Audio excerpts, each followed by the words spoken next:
Hola, muy buenos días. Bienvenidos a este evento que realizamos en el marco del Proyecto Nacional de Investigación de I+D+I que estamos impulsando desde la Universidad Complutense de Madrid con la colaboración de otras cuantas universidades. El título del proyecto es El giro copernicano en la política de educación y ciencia en el desarrollismo franquista, de la subsidiariedad a la intervención estatal. El título, como ven, es farragoso, es complicado, pero nuestro objetivo es bastante simple. Se trata de investigar todas esas novedades, esos cambios radicales que se producen en los años 60, tanto en educación como en ciencia. En el día de hoy inauguramos una nueva línea de actividades, que es la línea que tiene que ver con la política científica, que dirige mi compañero Francisco González. Muchas gracias, Paco, por haber organizado esta sesión, y contamos, para inaugurar la línea, con un invitado verdaderamente de excepción, como se suele decir, que es Emilio Muñoz. Emilio, muchas gracias por haber aceptado nuestra invitación. Es un honor y es un placer tenerte aquí. Muchas gracias. No sé si Tony ha dicho el título del proyecto que nos reúne. Es que es muy largo y no que es un lo poquito sé. largo, pero es que en realidad resume bastante bien, pues, por qué está aquí Emilio.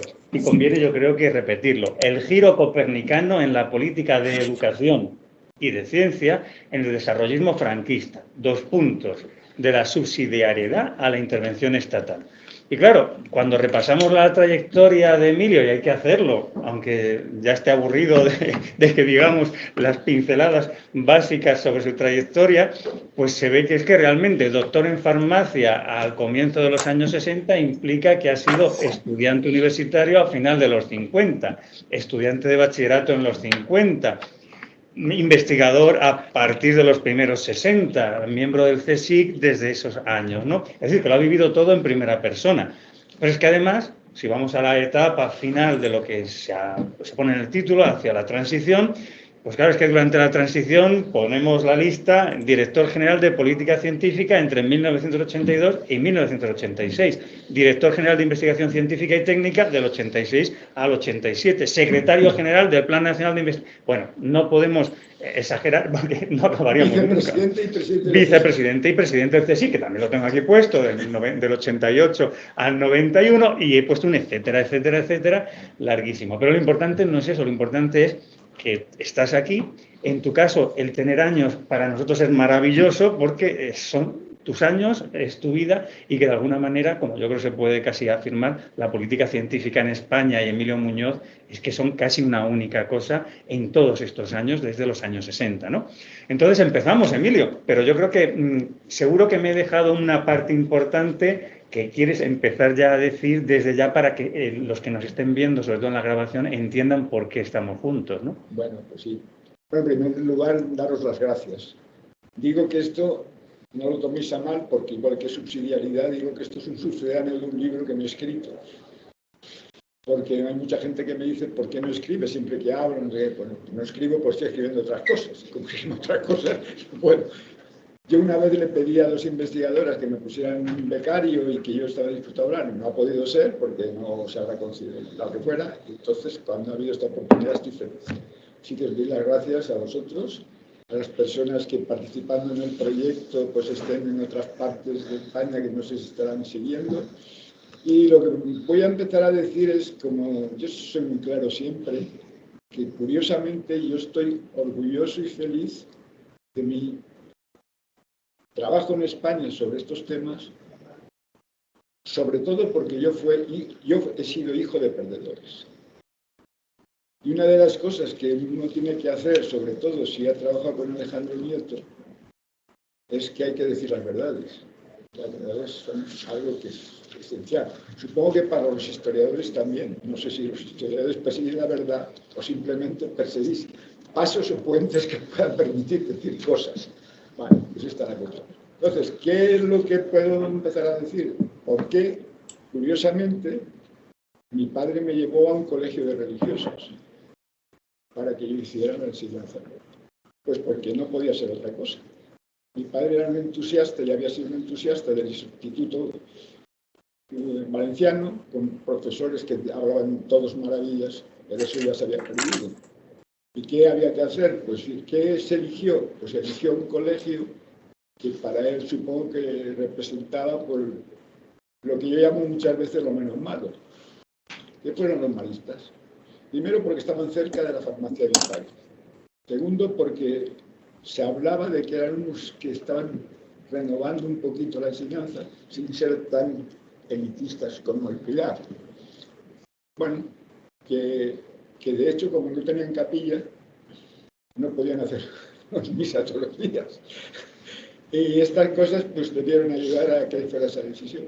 ¿Y qué me pasó con ellos? Pues que tuve los primeros encuentros que me di cuenta que había hermanos, porque no se llamaban padres, eran hermanos, que alguno había estudiado química y otro era experto en latín, que había uno que sabía mucha química. Bueno, pues ¿qué pasa con eso? Que efectivamente pues podías hacer algunas cosas que te podían sorprender. ¿Cuáles fueron las que sorprendieron? Como yo siempre rompiendo, yo soy de la promoción del primer preuniversitario. ¿El primer? Preuniversitario. Preuniversitario. Hicimos unos meses para terminar el bachillerato y luego el preuniversitario, que fuimos los que exploramos eso. ¿Qué pasó cuando me lo enseñaron? Pues que sabía que escoger entre ciencias o letras. La primera decisión que tuve que tomar fue que yo quería hacer los dos. Con sorpresa en el colegio, pero como había algunos de los que eran profesores, sabían química o sabían latín, y me dijeron, pues haz todo lo de ciencias y luego los ejercicios de latín y griego pues se hacen aparte. Eso fue. Me examiné de preuniversitario en las dos ramas y sorprendentemente quedé más contento de lo que había hecho en humanidades que en ciencias. Y dije, uy, ¿cómo apruebe esto? Y me pasé una semana esperando las notas sin querer salir de casa. Y recuerdo que fue mi abuela la que tenía teléfono, porque no había teléfonos fácilmente, vivía en Valencia, yo en la calle Banquerías. Entonces, mi abuela fue la que vino a decir que ya habían salido las notas y que había aprobado en los dos. Pues la primera decisión que tuve que tomar. O sea que no quería hacer política científica, pero ya empezaba a hacerlo. ¿Qué había entonces? Un curso maravilloso que yo lamento que se haya perdido, que se llamaba un curso general para las disciplinas biológicas, bueno, las ciencias. Teníamos un curso común y lo cursé en la Facultad de Ciencias de Valencia, que era un curso que tenía matemáticas, química, geología, biología y geología. Y los profesores eran buenos. Curiosamente en Valencia habían quedado profesores bastante buenos. Entre ellos, pues el de física era don Joaquín Catalá de Alemania, que luego fue director general en un momento. El de química era Leo Beltrán. El de química era José Ignacio Fernández Alonso, una persona que fue bastante conflictiva por muchas razones, pero que había estudiado con Pauling y que de eso presumía. Entonces, bueno, pues la verdad es que ese curso fue tremendamente positivo. Tengo que presumir un poco del curso, pero bueno, pues las notas fueron 4 matrículas y un sobresaliente. Y cuando fui a recoger, entonces se recogían las papeletas y había bedeles que te daban la papeleta. Yo creo que eso ya se ha perdido, ¿no? Pues era muy emocionante. Y además hacías una convivencia y relación con los bedeles muy fuerte. Pues llegué a retirar la papeleta de física y me dice el bedel que don Joaquín Catalá quiere verlo. Pues vale. Entonces, bueno, pues se produjo el encuentro con Joaquín Catalá, que me dijo, bueno, Muñoz, la costumbre era los apellidos, sí. Muñoz, ¿usted querrá hacer carrera académica o algo así, o investigador? Digo, sí. Sí. ¿No le apetecería hacer físicas? Digo, lo tengo decidido. Quiero hacer farmacia. Los ojos le hacían chiribitas. Digo, sí, por dos razones. Primero, porque mi padre tiene una farmacia y en principio él va a estar ilusionado durante algún tiempo que yo pueda seguir con eso, pero tengo las ideas muy claras. Y la otra cosa es que es la única carrera que es multi en España. Solo había ingenieros agrónomos, creo que se parecía un poco y poco más. Y esta fue otra segunda decisión. Tercera decisión, cuando ya tenía que venirme a una facultad de farmacia, que solo había 4 en España: Santiago, Granada, Barcelona y Madrid. Entonces, como yo estaba también haciendo cosas raras, pues sí, ya teníamos amistad con Raimón, empezábamos a hablar en valenciano, y entonces mi padre había tenido siempre una conexión fuerte con Cataluña. Para destino, leían Néstor Luján, a Josep Pla, en fin, todo esto. Pues yo quería ir a Barcelona. Pero mi padre inteligentemente me dijo: Emilio, la Facultad de Farmacia de Barcelona quedó destrozada con la guerra civil. En Madrid, en cambio, la Facultad de Farmacia funciona. Segunda decisión. Mi padre inteligentemente me llevó a Madrid, que yo odiaba porque el equipo de Madrid no lo podía ni ver cuando jugaba contra Valencia ni contra quien fuera. En fin, pues vine a Madrid. Mi padre, como eran siempre muy proteccionistas, eso venía yo creo de los tiempos clásicos, siempre había que tener un conocido. La nota del roto esta, que hace falta conocimiento, hasta con que tengas un conocido, siempre privado. Pues mi padre tenía algunos familiares que habían estado en el lado de los ganadores. Había un primo suyo de un pueblo de Valencia y le llamaban a especialmente el caudillito. Y este hombre le dijo: pues sí, hay un colegio mayor en Madrid que yo puedo decirle a tu hijo que puede ir. Contaban ya de España, estaba en la calle Roberto Aguilera, que dirigía a Rodolfo Martín Villa. Eso no lo sabía todo. Entonces, reservaron plaza. Entonces yo vine, entonces siempre viajábamos en el autobús, que era una forma más suave que no sé si había alguien bicicleta, pero bueno, quizá no. Y entonces llegué a la calle de este colegio, tenía una escalerita. Yo venía con mis maletas, subí y cuando llegué justo al corredor empecé a ver los carteles. Entonces no subí, cogí las maletas, me bajé, me fui a una cabina de teléfonos y a llamar a mi padre. Dije: papá, yo a este colegio mayor no voy. ¿Qué vas a hacer? Digo: pues mira, esta zona creo que hay muchas pensiones, 19 años. Y bueno, buscaré alguna pensión.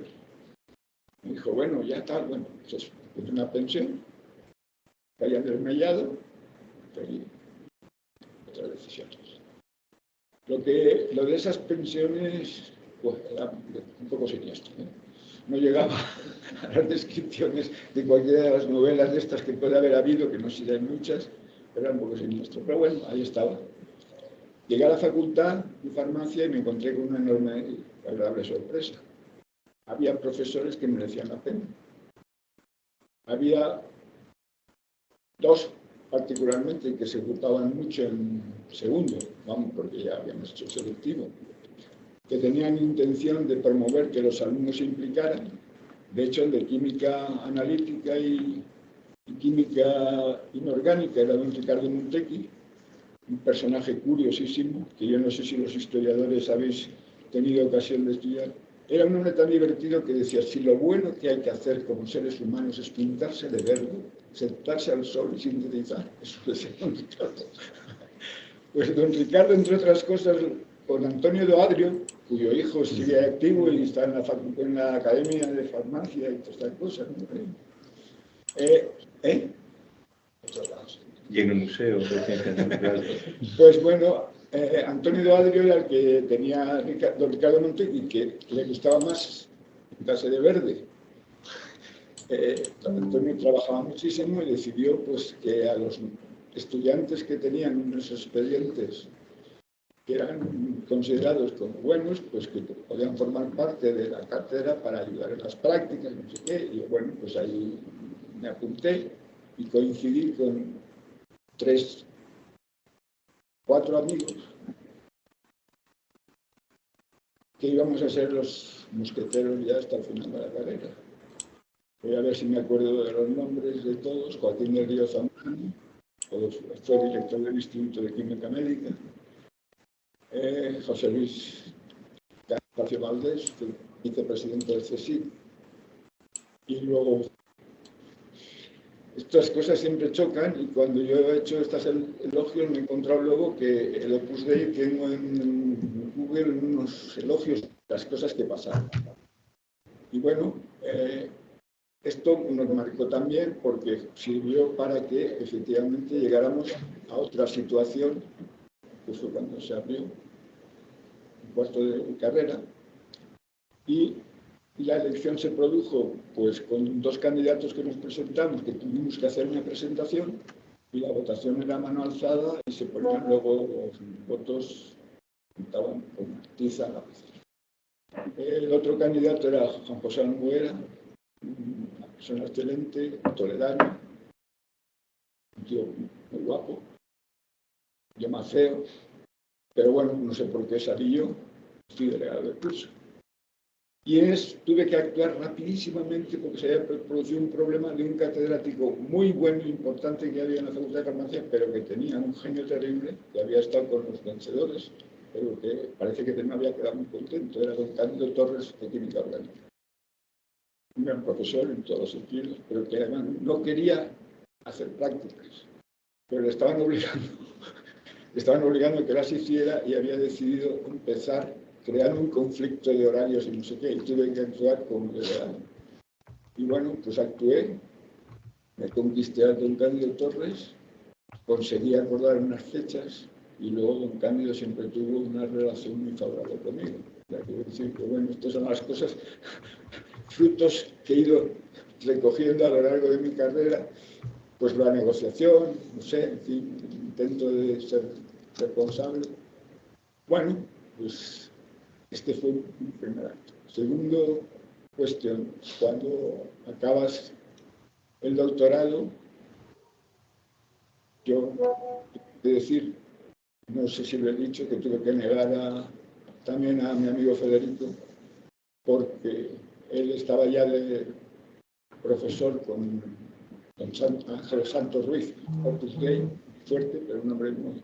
Lo llamábamos Pilatitos porque siempre estaba haciendo lavándose las manos, era un hombre muy cuidadoso. Perdona, muy cuidadoso, muy dialogante. Mejor así. Es que parece que me dicen que se oye un poco mal. Ahora, sí, que perdona, disculpa.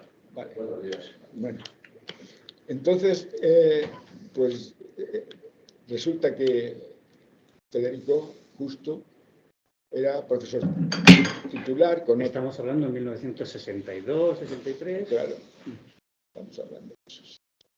Y entonces, pues, no, estamos hablando de un poquito antes incluso, porque estamos todavía entrando en el doctorado, sino que íbamos a decidir sobre el doctorado.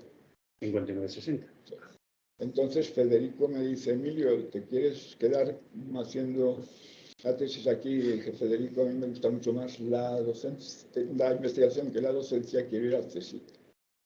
Y como hemos tenido toda esta relación con Alvareda, pues resulta que Alvareda ha decidido, bueno, esto lo cuento así ahora en este momento, que había que modernizar la biología en España y había enviado al extranjero a formarse en laboratorios de super primera línea a 3 jóvenes, Julio Rodríguez Villanueva, Manuel Losada y Gonzalo Jiménez. Estuvieron en los mejores laboratorios. Bueno, Losada estuvo en Berkeley con Arnold, Julio estuvo en el Subdepartment of Chemical Biochemistry con Ernest Gale en Cambridge, y Gonzalo estuvo en Alemania, porque la citología y estas cuestiones no me acuerdo muy bien de laboratorio. Entonces estos habían vuelto. Y lo que se quería es que empezaran las tesis. Entonces, pues, José Luis Cánovas y yo decidimos ir al CSIC.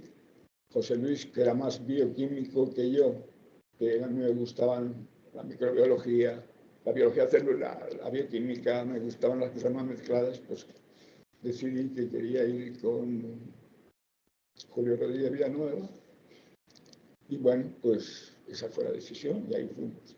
Lo que pasa es que Losada todavía no había regresado de Berkeley con Arnold y entonces se vino también conmigo al laboratorio de Julio Villanueva. Julio había llegado de Cambridge con la vitola de que había purificado una enzima, una nitrato reductasa. Y bueno, pues eso pues aquí sonaba como casi milagroso porque de España apenas había ni siquiera laboratorios que tuvieran capacidad para producir suficientes caldos de cultivo para tener luego la posibilidad de ir a la enzima ni nada de eso, curiosamente era así. Y entonces, bueno, pues Julio tenía dos proyectos, los dos en cierta conexión con la industria ya, que era investigar organismos, el proyecto general era investigar organismos de los suelos. Los antibióticos empezaban a ser descubiertos, estaba Wasman con su célebre laboratorio y todas estas cosas, que tuvieran o propiedades antibióticas o propiedades líticas, es decir, capaces de digerir las envolturas de los procariotas, de eucariotas, que se protegen de la concentración osmótica y no explotan, porque tienen unas paredes que son estructuras rígidas. Y los enzimas que los pueden destruir, si mantienen las condiciones osmóticas, obtienes unas formas que se llaman protoplastos o esferoplastos, que te permiten hacer investigación mucho más fina, porque estás superando una cierta barrera a la permeabilidad, que es uno de los grandes problemas en cierto modo. Como yo siempre he sido así, José Luis, que era más bioquímico, dijo, a mí lo de los antibióticos no, yo los enzimas líticos. Yo antibióticos. Pero de repente llegó Losada, y José Luis ya se fue con Losada, y entonces yo le dije a Julio, yo quiero seguir con los enzimas líticos y no con los antibióticos porque me gusta más eso. Entonces, bueno, voy a hacer una tesis sobre enzimas líticos, haciendo equilibrios, porque estábamos en el mejor laboratorio probablemente de España, pero no había casi capacidad fermentadora, porque había unos agitadores que se habían comprado y estaban muy bien, pero podías hacer pues 20 litros, 40 litros de caldo creciendo ahí el microorganismo. Bueno, pues eso así, pero teníamos agitadores por lo menos. Pero no teníamos colectores de fracciones, que es como se hace la separación para las macromoléculas. No teníamos colectores de fracciones. En el Centro de Investigaciones Biológicas, donde había llegado los jóvenes que tenían que cambiar y modernizar la biología en España. Y entonces, pues, yo con eso de los enzimas líticos, ¿qué tuve que hacer? Pues inventar cosas también. Entre otras cosas, una suerte. Una científica francesa, Monique Novaes-Levier, casada, por eso llevaba el apellido Novaes, del que fue corresponsal de Le Monde en España, que tiene una calle en esta zona y que además fue un importante personaje de la política española. Pues Monique había llegado y había aterrizado en el laboratorio de Julio, porque la mujer quería seguir trabajando. ¿Y dónde había trabajado Monique? Había trabajado con Pierre Joles en un instituto muy importante francés, el Pasteur. Pierre Joles había trabajado con enzimas líticos, la lisocima, la que había aislado incluso, y que estaban trabajando con todas estas cosas. Entonces, pues Monique había aterrizado allí y claro, esa fue mi salvación. Porque claro, sí, Julio había publicado una nitrato reductasa, pero de bioquímica no sabía una palabra, muy poca. A él lo que le gustaba era la citología microbiana, le gustaba obtener esferoplastos, le gustaba el microscopio. Tenía una mujer extraordinaria, Isabel García Hacha, que siempre estuvo en segundo lado, pero yo creo que era mejor investigadora que Julio. Y bueno, pero eso era así. Y entonces, ¿qué pasó? Que Julio me cogió un enorme cariño porque se dio cuenta, ¿verdad? Julio era un hombre irascible a veces, como el genio, no sé qué, ha sido un enorme, ha sido un magnífico gestor y promoción de escuela de catedráticos. España estuvo inundada, pero no era un buen investigador, en mi opinión. Era un investigador razonable. Gracias a Monique sí pude hacer la tesis, pero ¿qué hacía yo para separar las fracciones? Pues En los laboratorios hay gradillas para poner tubos, para recoger cosas y tal. Las gradillas, o para poner incluso cultivos de microorganismos que se crecían en un tubo lineal. Bueno, pues ahí colocaba los tubos, cogía un, ¿cómo se llama? El reloj, y contaba fracciones y las pasaba y todo eso. Y así, pues, aislé un microorganismo, además, que había que clasificarlo, entonces no había los potenciales genómicos que tenemos ahora, había que acudir al manual de Berghels, que era donde se podía intentar identificar siguiendo unos procesos de taxonomía más claros. Y en esos procesos, pues resulta que yo le llego a Julio y le digo, mira Julio, yo he llegado a esto y esto se parece a un Streptomyces violaceus, pero no se parece igual a la descripción total del Berghels. Me dice, bueno, pues eso se ponen unas iniciales y hay un Streptomyces violaceus que es Streptomyces violaceus MR, de mis dos iniciales. Y conseguimos, pues, con eso y la ayuda de Monique, aislar dos enzimas que se probaron ser líticos sobre las paredes de las bacterias. El componente este, que es la pared de la bacteria, está compuesto de dos grandes componentes, la parte glucosídica y la parte peptídica, y esas son los que forman el armazón que hace que eso se haga una estructura macromolecular que tiene la forma de un coco, si es una bacteria pequeñita y redonda, o alargada si es un bacilo, o incluso flexible si es un Streptomyces, en fin, eso es la maravilla de ese componente, con el que yo me entusiasmé desde el principio y que me hizo a que nunca me interesara demasiado el ADN. Otra de mis cosas especiales. Y entonces, bueno, pues eso, hice la tesis, me la escribí yo mismo, que soy un desastre, con una máquina portátil que me habían regalado mis padres en el colegio mayor donde había aterrizado por fin, después de las pensiones, aterricé en un magnífico colegio mayor en Las Ginas, está por aquí. Y me la escribí y un tribunal. Pues el tribunal resulta que había una persona que inauguraba su presencia en tribunales, que era Federico Mayor. O sea que ahí coincidimos, la lectura de tesis, y Julio se emocionó muchísimo, me dijo, esto tienes que presentarlo en el próximo congreso de microbiología. Y dije, Julio, yo no puedo contar esto. ¿Cómo voy a contar que puedo estar aislando enzimas de esta forma? Si tú agarras cualquier, lo que quieras, de métodos enzimólogos y lo que quieras, y esto no puede ser. Esto es, yo lo he hecho una novela casi, no es, he hecho algo especial. Dice, no, tienes que hacerlo. Bueno, pues ahí presenté mi comunicación y tuvo mucho éxito. Pero bueno.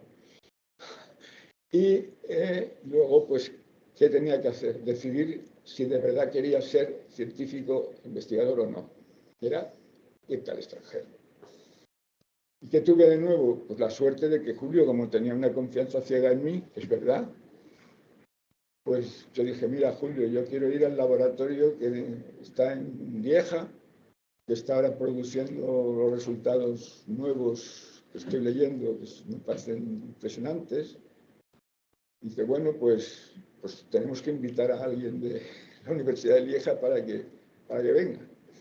Como Julio era un gran empresario en ese sentido, pues resulta que el que dirigía teóricamente ese laboratorio había sido el rector de la Universidad de Lieja, Maurice Wells. Pues Julio, ni corto ni perezoso, se dedicó a invitar a Maurice Wells, que vino. Y, bueno, este señor era un hombre maravilloso, en todos los sentidos.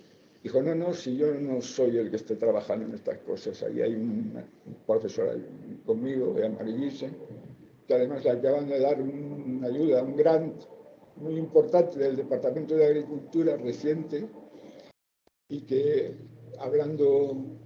simplemente hablamos, hablé yo con él, y yo creo que pues a lo mejor le puede interesar que el doctor Muñoz pueda ir al laboratorio. ¿Qué fue? De repente me llega una invitación, una carta de invitación de Anne-Marie Giesen diciendo, que me ofrecían 4 años a 25.000 francos belgas por mes para trabajar en Lieja sin ningún PayPal, sin ninguna cosa, así, interacción, y que podía empezar desde ya. Pues yo llamé a mi novia y le dije, bueno, yo me voy a ir 3 meses y luego, pues cuando vuelva en Navidad nos casaremos, y con los 20, bueno, creo que el equivalente era 6, 7, 8 veces lo que se pagaba aquí, ¿no? 25.000 francos belgas. Y digo, y ya veremos qué pasa. Y mi novia dijo, bueno, vale, si me permites, entonces dejo de estudiar para estar con mis padres. Estaba estudiando Derecho, empezando, y lo que tú propones, pues adelante, y así fue. O sea, pues, eso ocurrió, yo me fui a Lieja, empecé a trabajar allí, empecé a descubrir lo que era un laboratorio que producía litros y litros de cultivo de Streptomyces albus G, G por Giesen, lo mismo con el MR, pero hace tiempo, donde había una colaboración extraordinaria, donde la gente tomaba café conjuntamente todas las mañanas, donde la asistenta Annie Simons era una persona que llevaba el laboratorio maravillosamente y que además era una persona a la que se le consideraba casi tonto o más importante que al propio jefe del grupo.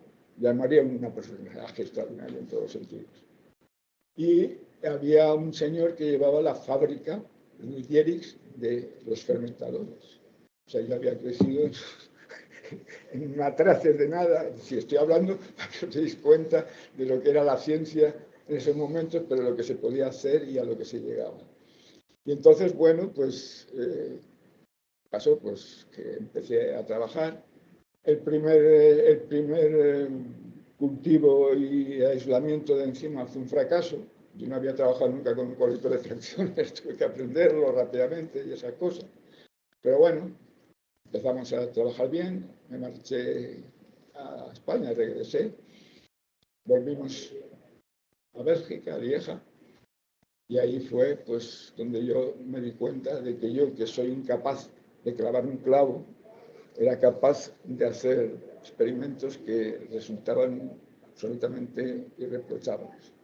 ¿Qué es lo que pasa? Pues que a mí el clavo nunca me ha apasionado, pero los experimentos sí. Entonces, pues se ve que eso me llevaba a que yo podía hacer. Y siempre Jean-Marie Guisin me decía, ¿sabéis algo de francés? O no, el francés sigue siendo poco. Bueno, voy a decir en francés y otra vez, claro. Es muy sencillo lo que me decía. Emilio, c'est une expérience de prix Nobel. Es un experimento de premio Nobel, lo cual no es verdad, porque los premios Nobel no son de así, pero Jean-Marie era muy entusiasta y animado. Pues eso. Sí. Bueno, luego, a la mayor satisfacción, mi mujer fue recibida por la mujer de Jean-Marie Guisin como si fuera su hermana pequeña o como si fuera un principio de hija, porque bueno, no había tanta diferencia, 12, 14 años con Jean-Marie y yo eran 14 años de diferencia entre mi mujer y Janine, su mujer, pues serían 16 o 17 años. Bueno, y así fue. Tuvimos una de las experiencias más extraordinarias de lo que se puede tener para esta vida. Y puedo contar una anécdota para también saber lo que era algo que aprende mucho y que también anima a la política científica.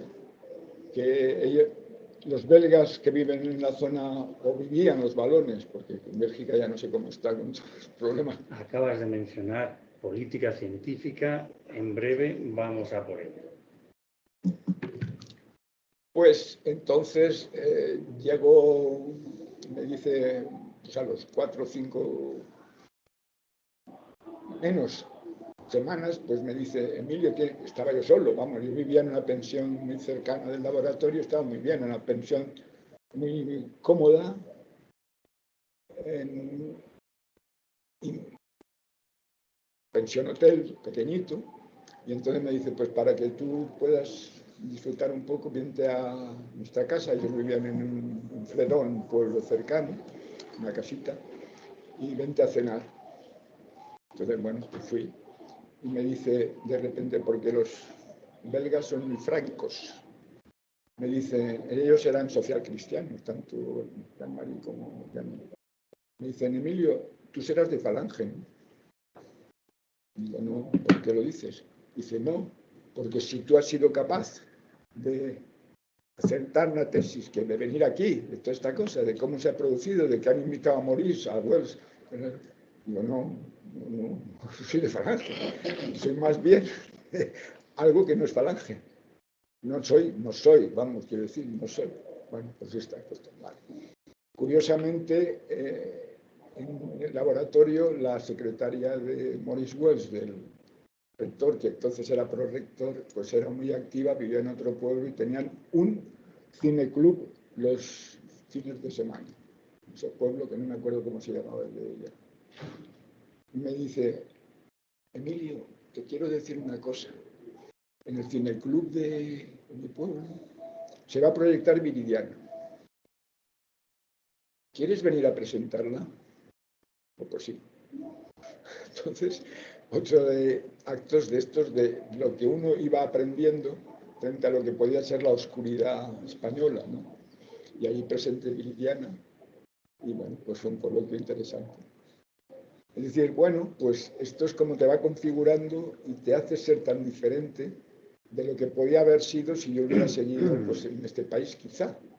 Y a eso vamos entonces. Bueno, ha sido un lujo toda esta confesión, es extraordinario, no creo que la gente lo conozca, pero a partir de ahora lo va a conocer. Y ha salido Berkeley, ha salido Cambridge, ha salido Lieja, han salido investigadores españoles saliendo en esos años 50, finales de los 50, volviendo, creando escuela. Todo eso ya nos está abriendo hacia un concepto que yo creo que conviene que quede ya registrado en esta entrevista y en este vídeo. ¿Qué es política científica? Política científica es cuando los estados financian la investigación, cuando deciden si hay prioridades o no.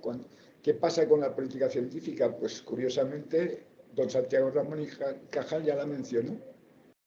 Ya mencionó la política científica. Quiero decir que yo colijo que en tiempos de la Junta de Ampliación de Estudios, política científica se mencionó, porque don Santiago Ramón y Cajal la mencionó. ¿Qué ocurría con la política científica en sentido estricto, por hacer ya una incursión? Que es otra de las que yo he hecho. ¿Dónde estaba el origen de la política científica? Generalmente se ha creído que la política científica nació en Estados Unidos.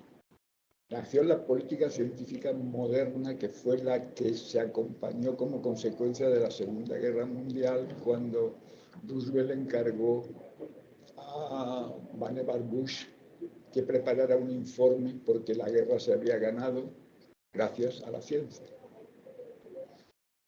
Y eso yo empecé a trabajar también, a investigar sobre estas cuestiones y descubrí que no, que previamente en el Reino Unido había habido, en época de Churchill, un Ministerio de Ciencia. Y curiosamente que había habido iniciativas de política científica en Europa antes que en Estados Unidos, cuando se intentó que la ciencia tenía que ser una función y acción de Estado y que había que intentar crear profesiones de científicos. Todo eso pasó en Francia, en Bélgica, en tal. Entonces, eso sí, debían ver al principio. ¿Qué pasó luego? Las guerras, obviamente. Estas guerras pues, crearon todo lo que crearon y luego, claro, viene la gran aventura de Science, the Endless Frontier, Ciencia, la frontera sin límites, el informe de Vannevar Bush, que los americanos aprecian tanto, que está copiado y recopiado y guardado en la oficina más, o la biblioteca más importante de Estados Unidos. ¿Qué hace con eso? Que te vas dando cuenta que la política científica cuenta mucho. ¿Y qué pasa a mí que voy a hacer luego una salida adicional porque creía que no quería yo competir con un Jean-Marie Wisset y yo no me iba a traer lo que había hecho en Bélgica, ni me quería convertir en un segundo o en alguien que va siguiendo lo que está haciendo? Precisamente le hablé con Jean-Marie, había sido más mi maestro que en ciencia que Julio Rodríguez Villanueva, obviamente, y me dice, Emilio, ¿qué quieres seguir? ¿Quieres seguir en el tema del peptidoglicano, este componente macromolecular? ¿O quieres? Digo, no voy a competir nunca contigo, Jean-Marie. No voy a hacer peptidoglicano más. Voy a trabajar en la siguiente capa, las membranas, que además tu amigo Milton Salton está en Nueva York, fue el primero que empezó a hacer protoplastos y a estudiar las paredes celulares, pero ahora está con membranas y me gustaría ir a Nueva York con él. Y así fue. O sea que yo tomaba decisiones de política científica. No voy a hacer lo mismo que tú, Jean-Marie. Quiero cambiar. Es decir, estaba haciendo política científica siempre. Y entonces, bueno, pues me fui a Nueva York y ahí tuve otra experiencia interesante porque para financiarme obtuve una beca Mark de extranjero, que era lo mejor que había en aquellos tiempos. Y entonces cuando llegué al departamento de microbiología, donde trabajaba Milton Salton, en New York University, donde en la planta 2 estaba microbiología y en la planta 3 estaba Severo Ochoa, dirigiendo el departamento, cuando llego allí me doy cuenta de la importancia de una figura en un departamento que era el señor que trabajaba haciendo todas las tareas de administración en el departamento, Louis Garmais, que era un señor que se ocupaba de que te tenía que dar la tarjeta con la que te van a poder considerar que puedes comprar, que puedes no sé qué, que llevaba a las secretarias que las repartía para que copiaran los papers que había que comprar, Louis Garmais. Había pasado un español, curiosamente, antes que yo por ese departamento, Carlos Asensio, que provenía del Instituto de Enzimología de Alberto Sols y que había sido quien había estado antes en ese departamento cuando el jefe del departamento era Jorequer, no Salto. Es decir, le había pasado un español. Un español antes había pasado por ese departamento, con lo cual el señor Garmais, aparte de ser un hombre maravilloso, era un hombre que a España le caía bien, porque si ha habido algún científico español que podía conquistar, ese fue Carlos Asensio, que tuvo la desgracia de morir en una explosión de gas en Asturias, desde donde estaba pasando las vacaciones. Quiero decirte que había españoles creando incluso la posibilidad de que tú llegabas y te recibían. En cualquier caso, en la planta 3 estaba Severo Ochoa, que ya había recibido a otras 2 personas que procedían del laboratorio de Sols, Eladio Viñuela y Margarita Salas. En fin, quiero decir que había españoles sembrando muchas cosas.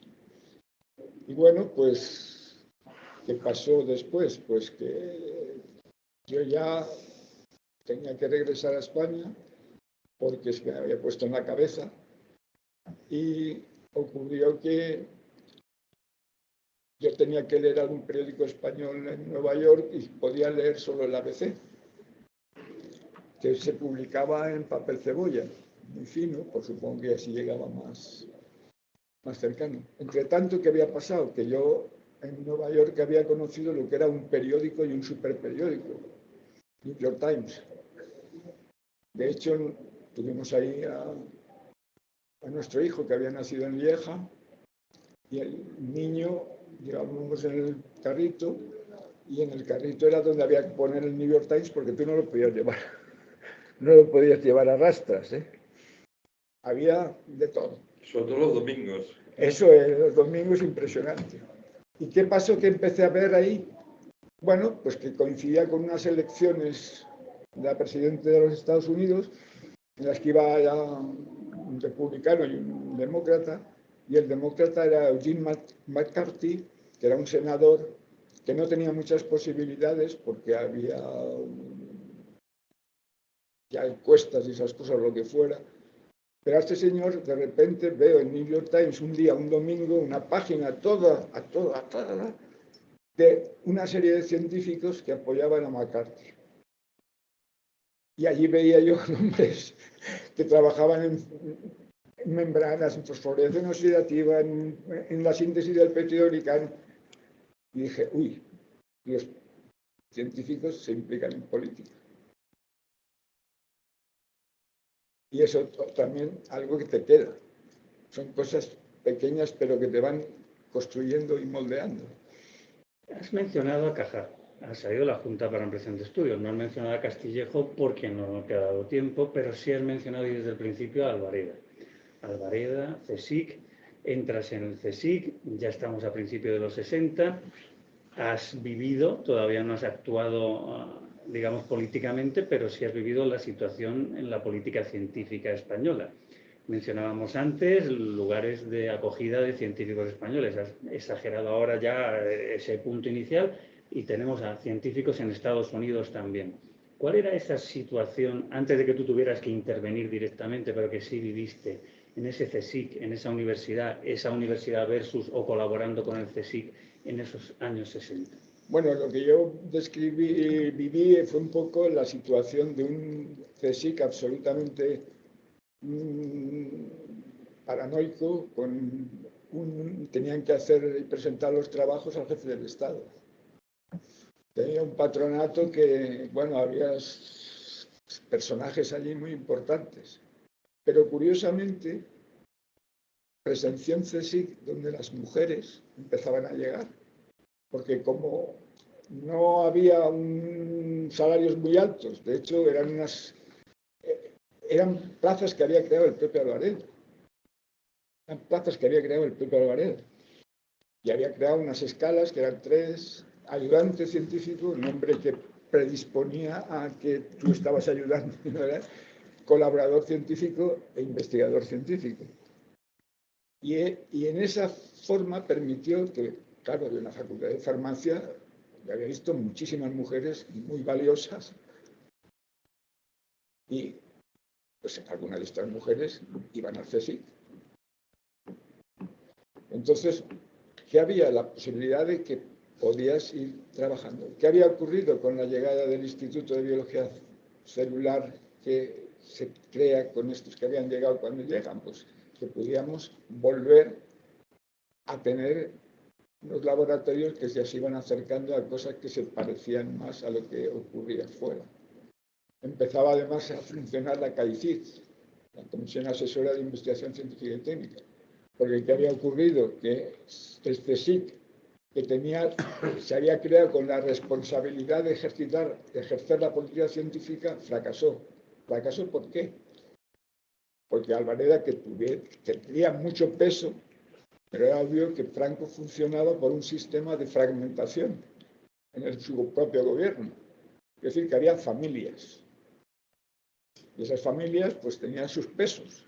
Y Albareda, concretamente, la gente que trabajaba en la agricultura como él, no lo creo ahora, lo estoy analizando, no lo veía muy bien. De hecho, por eso se creó la INIA.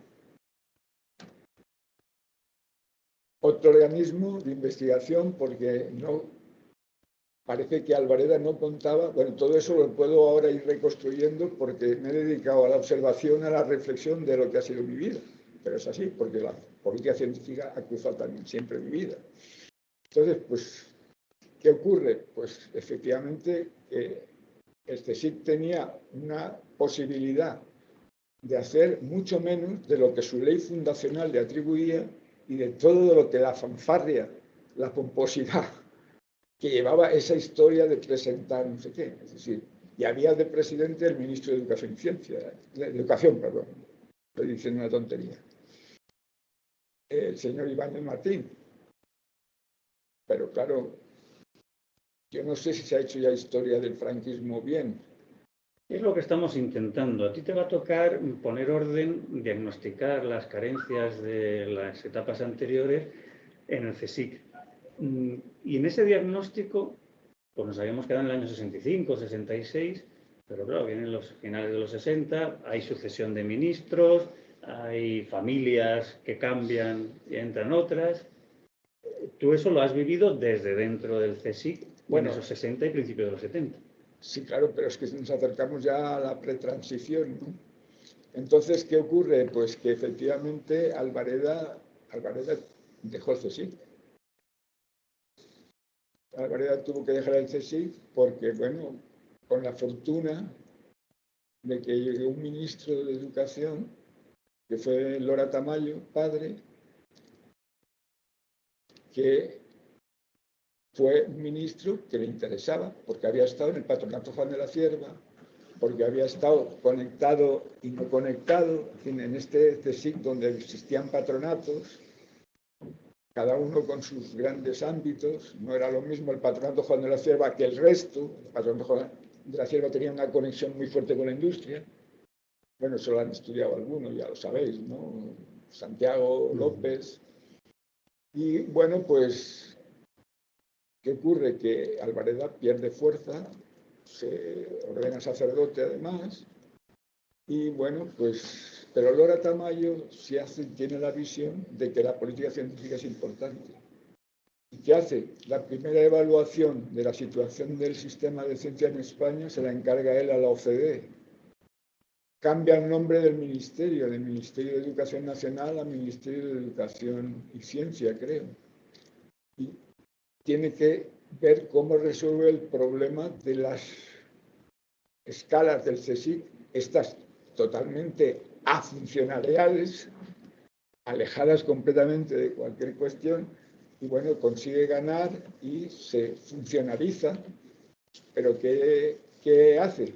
Pues cambia ligeramente los nombres, pasa a colaborador científico, lo que era ayudante, investigador científico queda como segunda, lo que era colaborador antes, y luego profesor, se crea la escala de profesor de investigación. ¿Qué plantea a los ministerios de Hacienda y de Administraciones Públicas? Estoy haciendo ya como una especie de política burocrática ficción. Pues que teníamos niveles que no se correspondían con los de la administración. Profesor era 29, investigador 27, colaborador 25. Esos impares en la administración han sido, en todo caso, para puestos de libre designación, como subdirectores, etc. Bueno, pues eso es algo que tenemos y que seguimos arrastrando y sufriendo, porque lo que llevo repitiendo, y me permitiréis que haga un salto ya de estos revolucionarios, llevo reclamando un estatuto especial para la ciencia desde hace 20 años. Lo mismo que hay notarios, lo mismo que hay inspectores de trabajo, un estatuto especial porque no vale el término funcionario.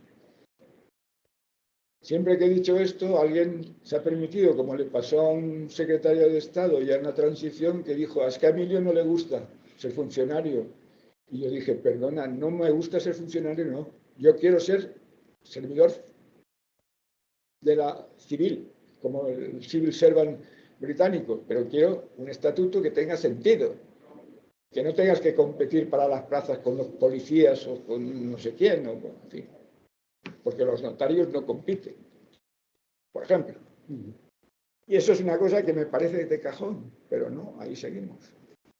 Seguimos haciendo equilibrios en leyes, haciendo tal, viviendo a lo que se hizo por Lora Tamayo, a lo que hicimos otros un poquito después en la transición, incluyendo UCD, y siempre haciendo equilibrios, y la ciencia pues siendo lo que llamábamos en la facultad una María. En el proyecto estamos buscando lo que a Tony se le ocurrió llamar el giro copernicano.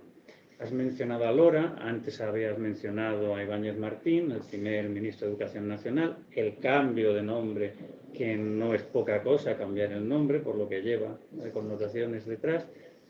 Lora es un ministro en 66, 67, 68 y es presidente del Consejo del 67 al 71, más o menos. Bueno, y Federico ocupó una presidencia también en un determinado momento antes de pasar a lo que pudiera hacer como ministro y todas esas opciones, como sede más o menos. Y entonces... Federico Mayor, ¿no? Sí, Federico Mayor Zaragoza, sí. Esos años 67, 68, 69, que está la política educativa y la política científica en manos de Lora. ¿Ahí situarías tú ese cambio, ese punto de inflexión? Hombre, yo diría que eso fue un punto de inflexión, pero no lo llamaría, si me permitís, giro copernicano. Lo llamaría giro precopernicano, si me permitís. Es decir, porque evidentemente el giro copernicano para mí sería que hubiera un estatuto especial para la ciencia. Eso sí sería un giro. Porque la ley de la ciencia, lo que hicimos en el cuando yo tuve que asumir esa cuestión, política científica pura, es tratar de ver cómo íbamos caminando, haciendo equilibrios con las cosas que teníamos, porque tampoco en ciencia puedes decidir hacer adanismo y reinventar ruedas, porque todo te lo estás jugando, porque no, si se comprende lo que es. El problema terrible es cuando llegan al frente de estos ministerios gente que no sabe lo que es la ciencia. Es verdad que en esos tiempos la gente que llegaba sí sabía algo de lo que era la ciencia. Y luego, desgraciadamente después, no ocurre con frecuencia que llegue gente, por ejemplo, con todos los respetos del mundo, Ana Virulés no era para ser ministra de Ciencia. Por ejemplo, y menciono una mujer, pues puedo decir, o secretario de Estado, un señor que trabajaba relacionado con la fábrica de armas. No es lo esencial para la ciencia, creo. En cualquier caso, desde la comisión del año 58, que hay cita hasta Lora, han pasado 10 años. Tú los has vivido como estudiante universitario y ya 10 años después como investigador del CSIC. El cambio supongo que sería... Bueno, lo que hicimos, pero lo hizo UCD. Porque UCD, yo siempre elogio muchísimo al Ministerio de Universidades e Investigación. Reconocer ese ARA. Claro.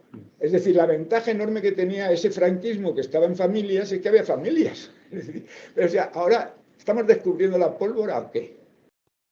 Había familias. La familia socialdemócrata tenía personalidades como Sofía Seara, como José Ramón Lasuen, gente inteligente, conocía el mundo, conocía...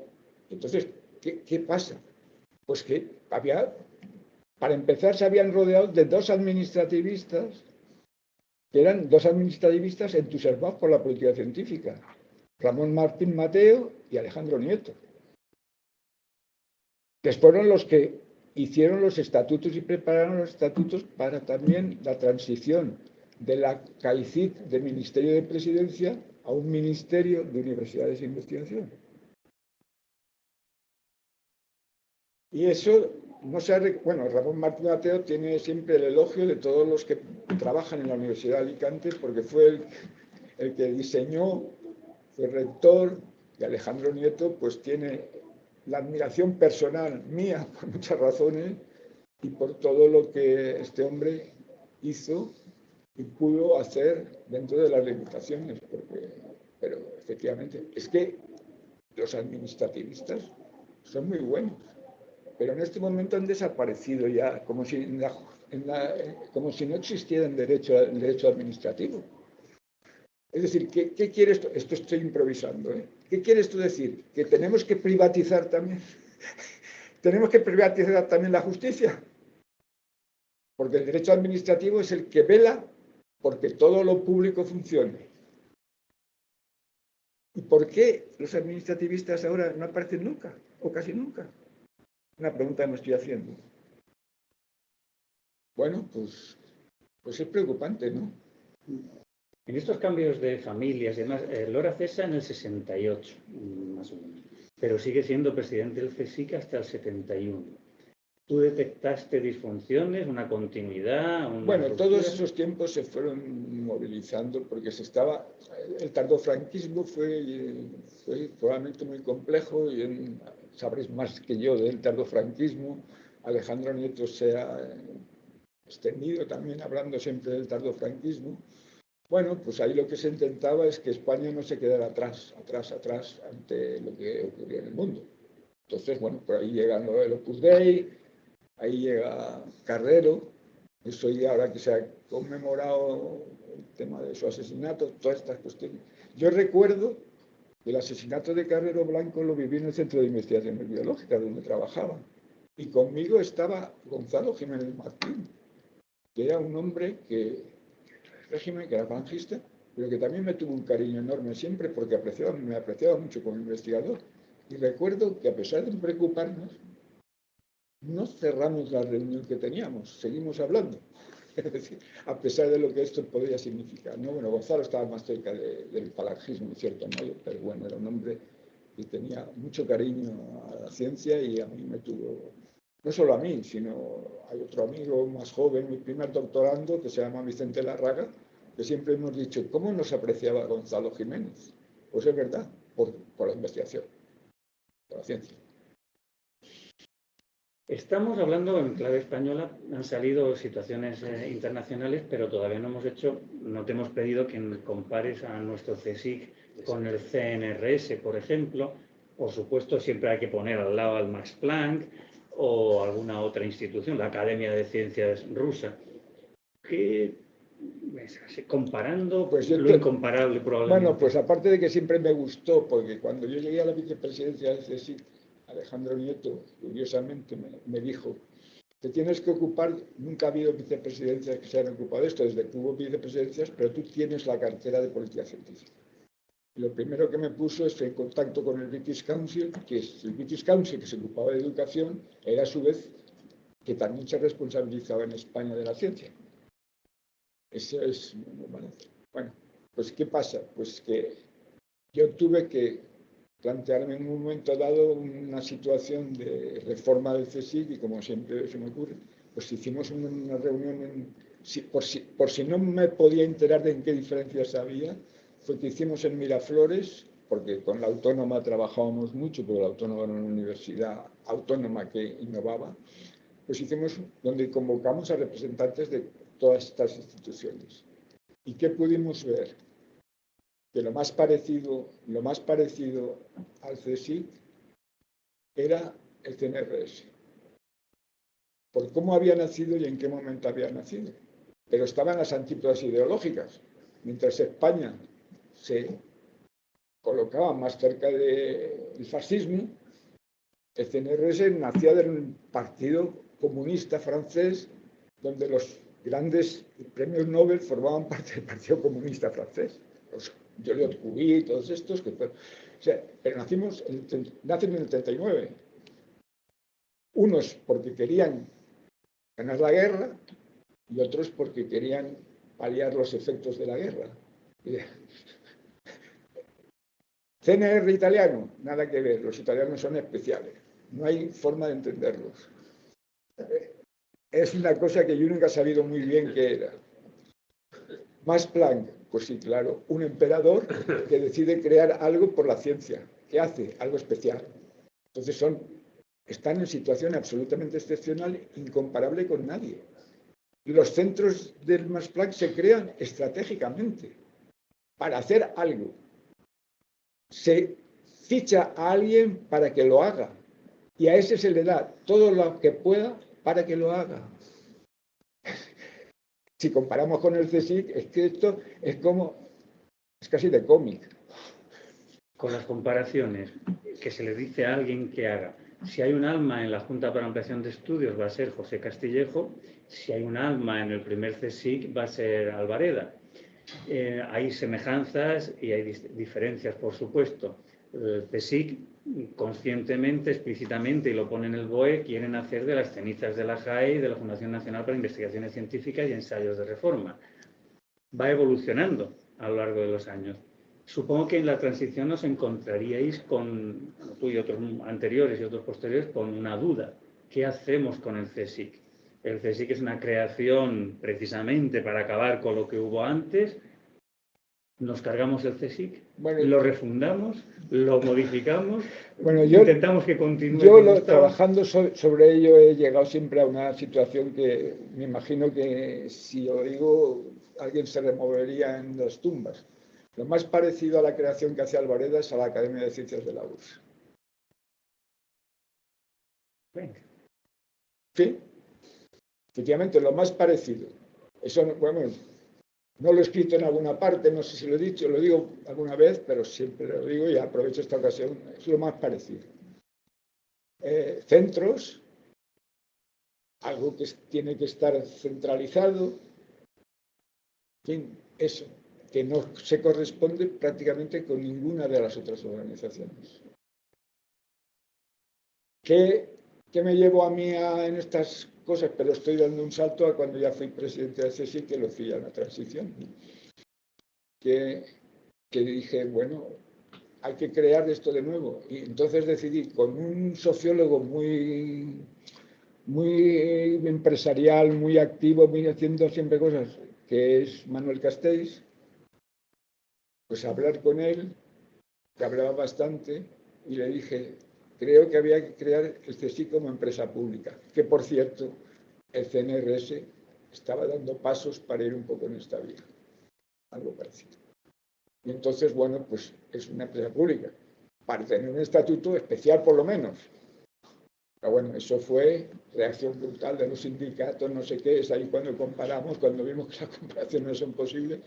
Y bueno, pues esta cuestión, siempre estamos así. Es decir, yo he hablado muchas veces del mito de Sísifo, entonces el mito de Sísifo, la piedra para arriba, la piedra para abajo, en fin, y como nunca hay alguien que tenga el suficiente peso, el suficiente reconocimiento de estas cuestiones, claro, pues es verdad que en la época del gobierno socialista del 82, con los resultados que se obtuvieron, pues sí, bueno, pues sí, efectivamente sí, le interesaba mucho, a Alfonso Guerra le interesaba mucho la ciencia, pero le interesaba desde todos los condicionantes de un Alfonso Guerra que tenía el defecto de decir que en España, si quería alguien saber de ciencia, que consultara con Emilio Muñoz, con lo cual generaban enemigos a él y a mí, obviamente. Pero esa es una de las cuestiones. Felipe, pues fue capaz de presidir la presentación del primer plan nacional en el Hotel Ritz, entre otras cosas. Pues sí, pero vamos, después las cosas se han atenuado. Y cuando Rodríguez Zapatero decidió dar dinero, pues también se organizó con ciertos problemas que luego llevaron a la contrarreacción, teniendo en cuenta además del error que se produjo porque coincidió con la crisis económica. Es decir, la ciencia siempre en España tiene una situación que ahora que yo voy ya con bastón, pues me siento muy identificado con ella, lo digo de verdad, por hacer esta pequeña reflexión trágico-cómica. Volvemos al concepto política científica. Has contado cómo surge, Vannevar Bush, inspiración británica, modelo español. El modelo español de política científica ha evolucionado como en todas partes, pero ¿se asemeja a alguno de los modelos? Bueno, no se asemeja. El problema que hay es que esto nos lleva a Europa. Nos lleva a Europa porque Europa ha sido la otra gran esperanza española, ¿no? Europa, sí, lo fue para mi generación decisiva. Y para los que tuvimos la oportunidad de trabajar en esos momentos, estoy hablando de los 80, pues claro, fantástico, ¿no? Pues porque además dio la fantástica circunstancia de que yo ahora, cuando ha muerto Jacques Delors, haya dicho que a Jacques Delors le debo mucho, aunque no lo supiera. Le debo porque Jacques Delors hizo una Comisión Europea y una forma que no ha hecho nada más que alcanzar el cenit y ir para abajo. Así vamos. Entonces, ¿qué pasa? Que Europa, en un determinado momento, cuando le pilla una crisis económica brutal, decide que hay que entrar en descansar en las personas que proceden de escuelas de negocios, visiones de innovación. Delors crea la idea de innovación también, pero la hace con un concepto absolutamente mucho más rico, porque Delors, ¿qué hace entre otras cosas? Pues crear un comité de ética cercano al presidente de la Comisión para la Ciencia. La ética entra en la ciencia allí. Crea una célula de prospectiva que pasó a ser un centro que se llevó luego a Sevilla. No sé si sigue trabajándose o no. Estas cosas las hace. Pero claro, todo lo que ha ocurrido después en Europa empieza a debilitarse. ¿Y qué pasa? Que se mezcla la innovación, se empieza a desaparecer la ciencia y desaparece la política científica, porque España tiene una contribución terrible en la época del ministerio de Ana Virulés y el siguiente con catalán. Josep Piqué. Piqué. Gracias, Leoncio. Josep Piqué, que es que, claro, deciden, juntándose con la gente de CEDETI y tal, pues se crea el concepto de la I+D+I, que se adopta luego, porque jamás los que hicieron política científica han hablado de eso. En Estados Unidos se habla siempre de desarrollo, investigación, R&D. para hacer métricas y tal. Y esa idea del E más I es para mí lo que ha llevado a que la gente de eso sepa algo. Y me pasa, si a los estudiantes les dices algo, política científica no han oído hablar, pues la I más D. Es decir, hemos metrificado, podría decir petrificado, a la investigación y a la ciencia con el tema este de un indicador con el que ahora nos movemos y la gente no sabe lo que es política científica porque se ha buscado a conciencia que ese término desaparezca. El año que viene conmemoraremos, creo que la palabra en sentido de Ortega es conmemorar un hecho, el fallecimiento de Franco el 20 de noviembre del año que viene hará 50 años. Claro, como vamos cumpliendo, unos más y otros menos, la transición la vemos ahí, Franco y el franquismo, lo vemos como que fue antes de ayer, pero dentro de nada van a ser 50 años. La transición te tocó protagonizarla en política científica, política de investigación, y han pasado ya 50 años de aquello, casi. ¿Hemos aprovechado la oportunidad? Bueno, no. He dicho que seguimos haciendo parches siempre, parches y contraparches, porque yo he tenido la oportunidad incluso de tener contactos muy suaves, pero contactos con algunos presidentes de gobierno, sobre todo, bueno, pues con el último más, porque efectivamente cuando ya entró la situación de la crisis, vamos, con Rodríguez Zapatero fue más difícil porque Rodríguez Zapatero se obsesionaba con las cosas, era un poco adanista, ha tenido muchísimas virtudes, pero era un poco adanista. Tengo que confesar que adanista lo era, y lo es posiblemente, y eso es bueno, a lo mejor en algún momento, no lo sé. Entonces, pues con el actual presidente de gobierno, cuando me he encontrado con él, siempre he podido comprobar una cosa que es preocupante y interesante. Es un hombre que le gustaría saber de esto, pero no sabe. Y yo creo que él lo sabe, que no sabe. Bueno, es bueno, pero tiene un inconveniente para un hombre resiliente o un hombre que está en las circunstancias. ¿Y entonces qué hace? Pues que se ha encastillado y le pasa lo mismo porque tengo un periodista que también hablo mucho con él, más joven que yo, una generación, José María Izquierdo, que hemos hablado, él de comunicación y yo de ciencia, y siempre pensamos lo mismo. La comunicación no le funciona bien porque no ha sido capaz de darse cuenta de lo que es la comunicación y ha sido fiel a una persona, eso me lo dice José María Izquierdo, siempre, que él ha tenido siempre mucha confianza, pero que no es extraordinaria. En el caso de la ciencia, yo personalmente lo he notado, que siempre me saluda afectuosísimamente, pero nunca quiere hablar conmigo de ciencia. Pues nunca ha sido así. De hecho, fuimos a una reunión donde aterricé de rebote, porque había invitado a unos más jóvenes como Borja Sánchez y Amaya Moro, para una reunión que él convocaba cuando estaba intentando que una persona que no conocía mucho la ciencia, Paco Polo, se hiciera cargo. Claro, pues quería ver cómo se ilustraban, quizá. Entonces convocó. Y yo fui a esa reunión porque Amaya Moro, que ha sido siempre muy valiente y decidida, dijo, pero ¿por qué no invitáis a Emilio Muñoz y a Miguel Ángel Quintanilla? Y entonces los dos antiguos fuimos allí. Entonces yo, por ejemplo, cuando intervine dije, yo estoy aquí representando a dos jóvenes, a Borja Sánchez y a Amaya Moro. Pero no, porque resulta que esa reunión Paco Polo la preparó como el hombre pudo, no me había invitado a mí, y Amaya Moro, ¿por qué no invitáis? Pero sí había invitado, por ejemplo, a dos personas interesantes muy contrapuestas.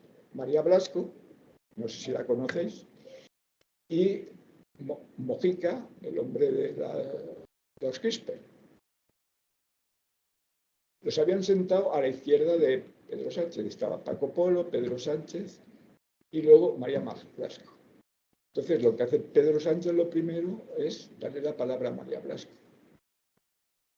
Y María Blasco, yo la conozco, pues es capaz de helar a cualquiera que quiera intentar una aproximación al diálogo. Vamos, quiero decir que ella pues le cuesta. Y yo sé que dio de unas conferencias en el edificio de las Cuatro Torres sobre política científica y me dijo, Emilio, todas estas cosas que estáis contando, qué bien, qué interesantes. O sea, no sabe tampoco esta cuestión. Bueno, lo dejo frío.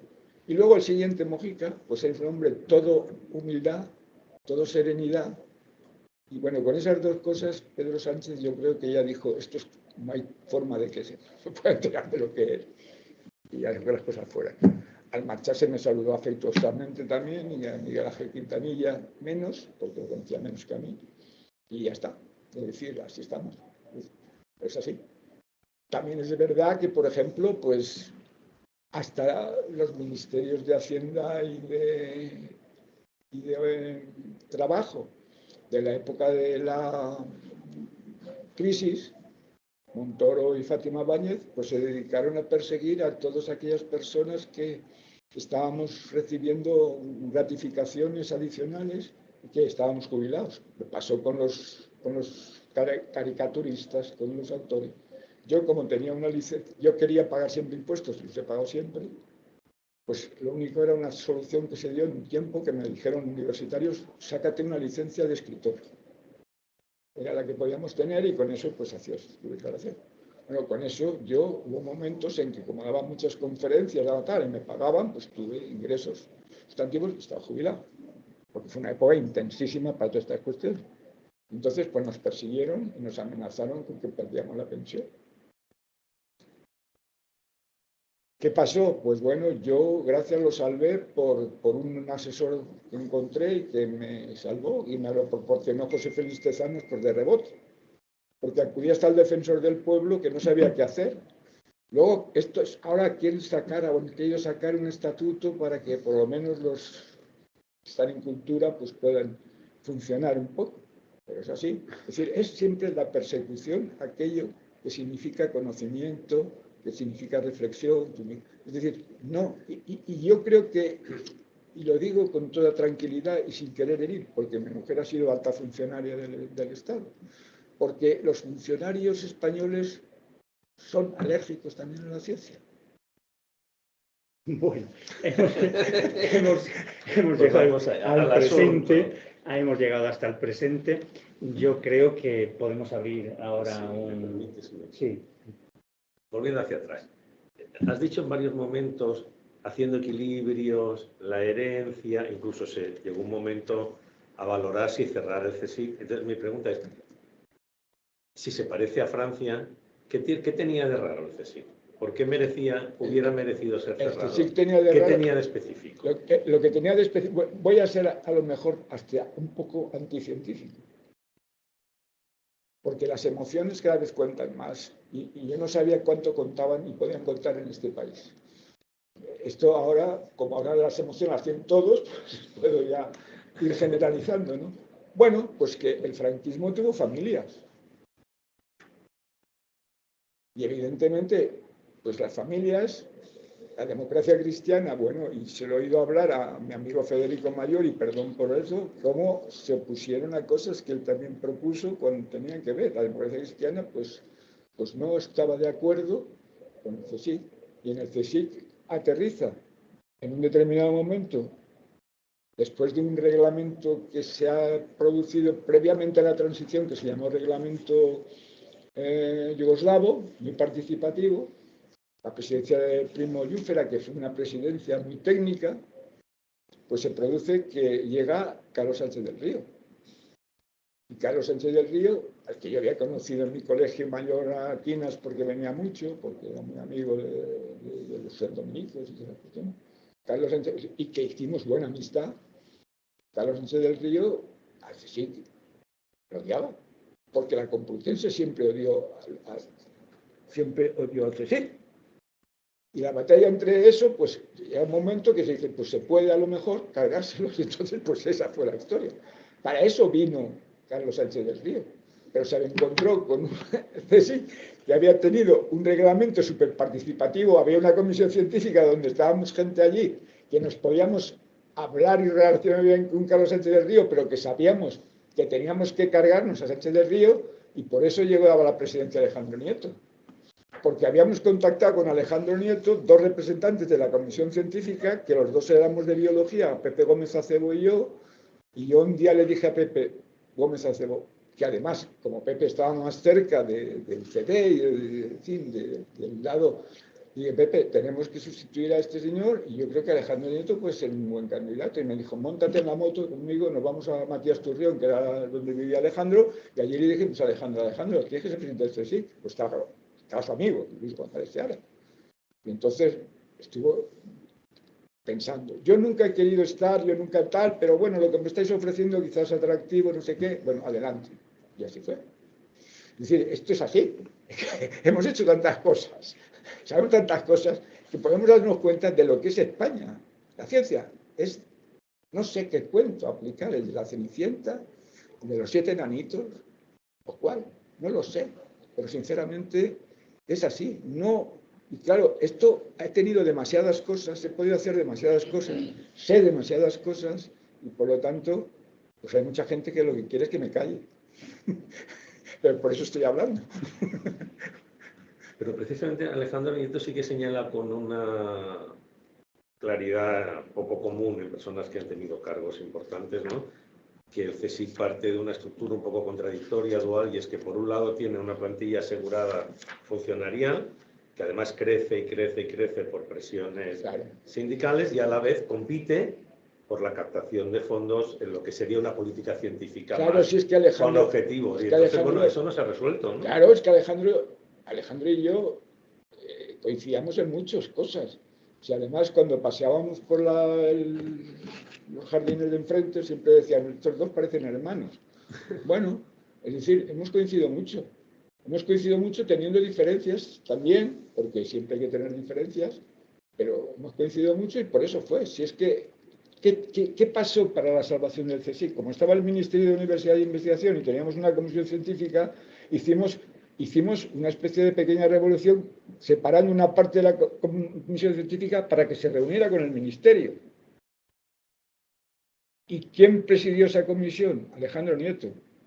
¿Quiénes estábamos en la comisión? Pepe Gómez Acebo, José María Gómez Fatou, Sagrario Martínez Carrera, gente diversa. Pero de biología estábamos los dos, Pepe y yo. ¿Qué pasó? Que Alejandro y yo empatizamos intelectualmente tanto que nos íbamos siempre a tomar algún menú, sobre todo de platos de cazuela, que compartíamos ese gusto, y ahí fue cuando Alejandro fue presidente, se empeñó que yo tenía que ser vicepresidente. Y yo estaba ya en el PSOE. Y entonces se nombraban por Consejo de Ministros. Pues ¿qué hubo que hacer? Equilibrios de nuevo. Pues Alejandro lo que dijo es, pues vamos a nombrar a la vez a Teresa Mendizábal, que estaba en el ministerio y no quería salir, y a ti, al vamos del CD, no del PSOE. Es decir, equilibrios siempre, siempre. Pero Alejandro ha dicho las cosas claras y las sigue diciendo, como lo dice en este último libro de la Tercera República o no. Dice que es que la ley de memoria histórica es una birria. Cuando la ley de la ciencia que yo escribí, que me escribí esencialmente pensando en el modelo norteamericano, con lo cual me estaba equivocando, porque el modelo norteamericano, aparte trae muchas cosas, el peso de la universidad es brutal, lo ha sido siempre, porque hay muy pocos centros, de cierto modo. Pues el tema es que, ¿qué pasa? Pues yo escribí eso, hice la ley, hay cosas que había que adaptar. Pero una de las cosas primeras que dije es, yo quiero que esta ley me la revise Alejandro Nieto. Veto de Alcedo Pérez Rubalcaba. Porque Alejandro se había metido con Joaquín Almunia, porque como ministro de Administraciones Públicas no sabía nada y lo había hecho mal. Quiero decir que estas son las cosas que uno ha vivido, que sabe, que tiene que contar, que hubiera escrito, pero que bueno, como estoy escribiendo otras muchas cosas, gracias sobre todo al señor que tengo ahí a mi derecha, entonces, pues estoy contando estas cosas porque hay que contarlas, porque España no sabe lo que es esto. Y claro, si tenéis este proyecto tan sugerente, pues bueno, pues por lo menos que sepáis que hay infinitas cosas que resolver porque no hemos entrado. Porque sobre todo lo que hace falta es que la ciencia forme parte, de hecho, del eje de la política. Porque la ciencia tiene que ser transversal. Porque la ciencia en este momento es esencial. Porque si alguien habla de que se necesita en Europa, en el mundo, autonomía estratégica, sin ciencia no es posible. ¿Tenemos más preguntas? No, por eso decía, vamos a abrir un turno de preguntas, si hay alguien que quiera preguntar. Al final no he bebido agua siquiera. Sí, aprovecha este impasse. Empezamos por los de los que están presentes en la sala. ¿Alguno queréis preguntar? Leoncio, yo creo que quiere preguntar. La figura de Albareda, ¿no? Que lo conociste bien, al parecer. Claro, depende de los actores y de las impresiones. Quien no le tenía mucho cariño y en sus memorias señala que cometió grandes errores es Pedro Lerín Entralgo. Y volvemos al asunto de las pugnas entre familias del Opus Dei versus los falangistas, y Pedro Lerín Entralgo tiene un papel muy importante en el ministerio de Ruiz Jiménez en principios de los 50, que tú eras quizás demasiado joven, pero es un momento importante también de la dictadura. Entonces, estas tensiones entre falangistas y Opus Dei, porque yo creo que el CSIC es una creación del Opus. Pero un Opus que se va a crear algo que se parece a la Academia de Ciencias Rusa. Sí. Lo digo para hablar de las paradojas y las contradicciones. Bueno, de Academia de Ciencias Rusa, y yo creo también que el modelo de la JAE también lo tienen presente. Lo que ocurre es que bajo otros presupuestos, en fin, esta cuestión del modelo de la Academia de Ciencias de la URSS, me gustaría que lo desarrollases. Bueno, porque es que es un centro y luego institutos. Eso no es ni el Max Planck, ni es el CNRS. Bueno, pero el modelo de la JAE también era en cierta medida en parte podría ser que a lo mejor se inspiraran ellos también, pero yo... Bueno, es que Albareda conoce bien la JAE, es pensionado de la JAE. Claro, es pensionado de la JAE. Castillejo le intentó crear un centro, porque también esto que hablas de la política científica en España, y recuerdo que hace unas semanas tuvimos una mesa redonda en la que intervino Mercedes Cabrera, y salió este tema, y para mí, curiosamente, Mercedes Cabrera, que ha sido también ministra, la conozco, vino a decir que no había habido política científica en el Estado español hasta tiempos muy recientes. Tú y otros que estamos aquí pensamos de otra manera. Consideramos que en el primer tercio del siglo XX sí hubo política científica. Claro que la hubo. Cajal pensó el asunto, y Cajal fue, aparte de un gran experimentalista como tú, un gran organizador y gran preocupado y creador de equipos, claro, porque aquí la cuestión es el tándem, como yo he visto también en tu trayectoria, que has formado parte de equipos y has resaltado quienes están influidos y la hermandad con Alejandro Neto. El tándem que forman Cajal y Castillejo es fundamental.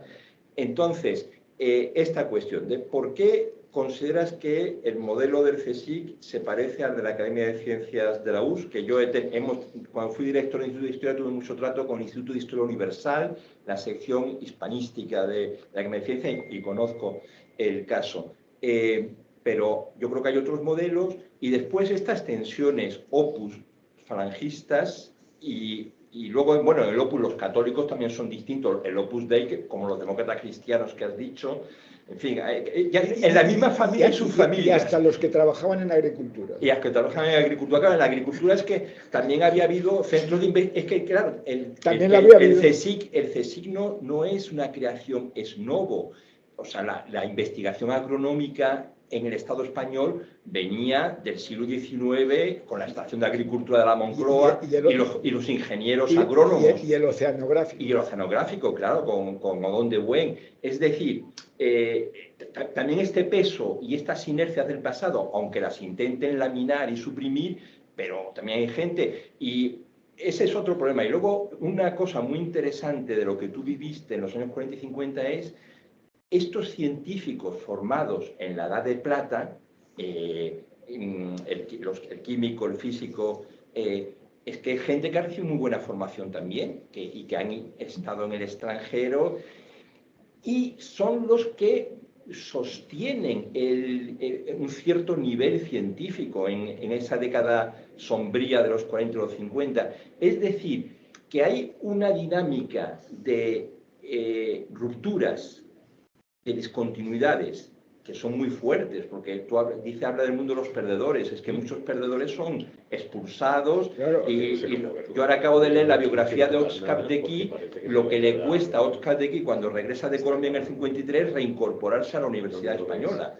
El Consejo de Ministros tarda 5 años en darle el indulto, y es meses antes de la jubilación cuando le permiten volver a la Universidad de Valencia. Como este hay miles de casos.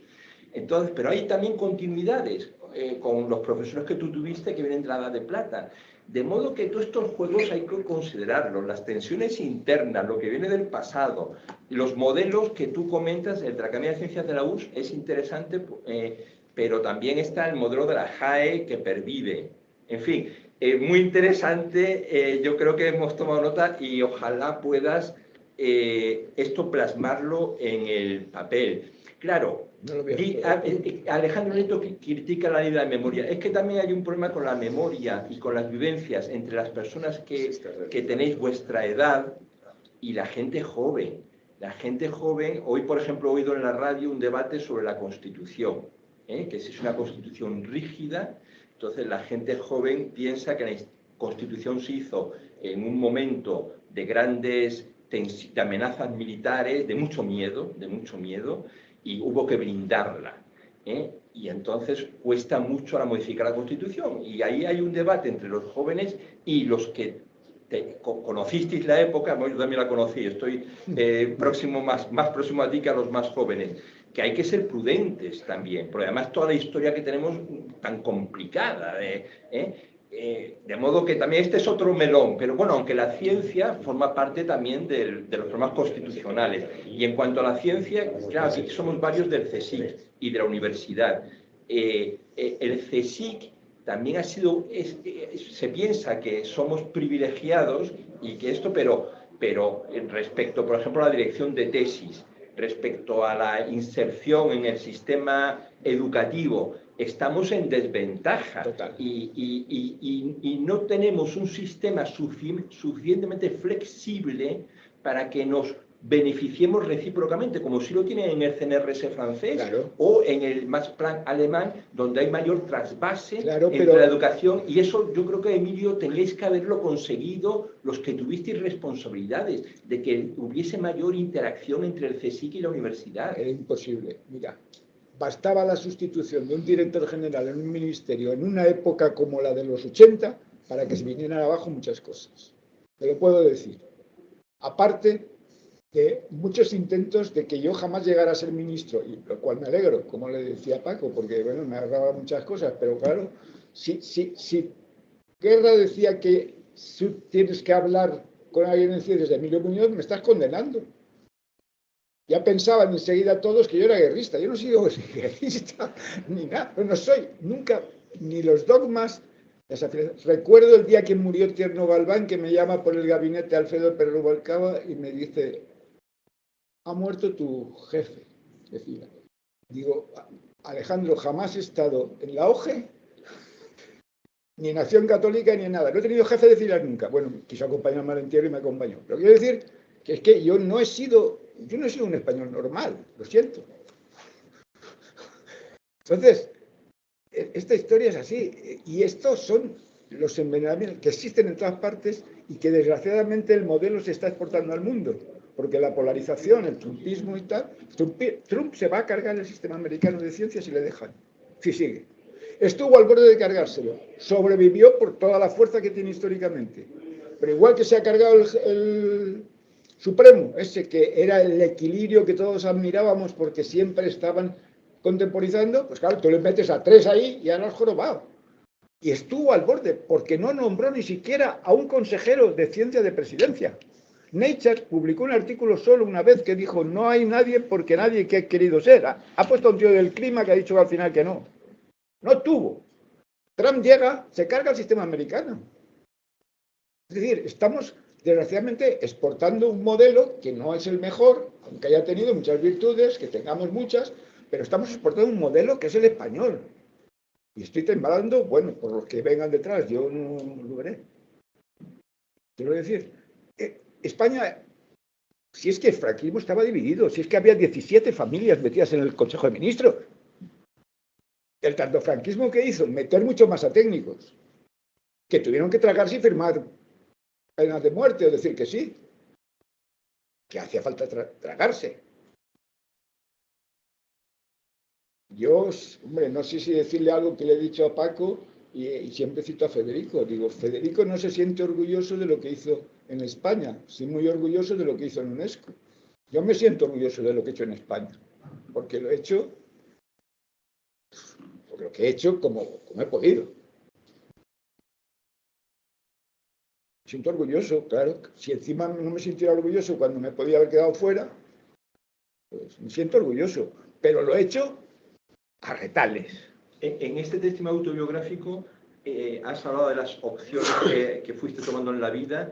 Estás un tiempo, ¿cuánto tiempo estás en Nueva York? Y me imagino que se te presentó la oportunidad de lo que has dicho ahora, de quedarte fuera. Me quedaba fuera por los de Bélgica, precisamente. Porque a Jean-Marie Guisen le ofrecieron los francófonos canadienses crear un centro específico y Jean-Marie Guisen dijo, de acuerdo, pero me tengo que llevar a un francés llamado François Petit, Emilio Muñoz y tal.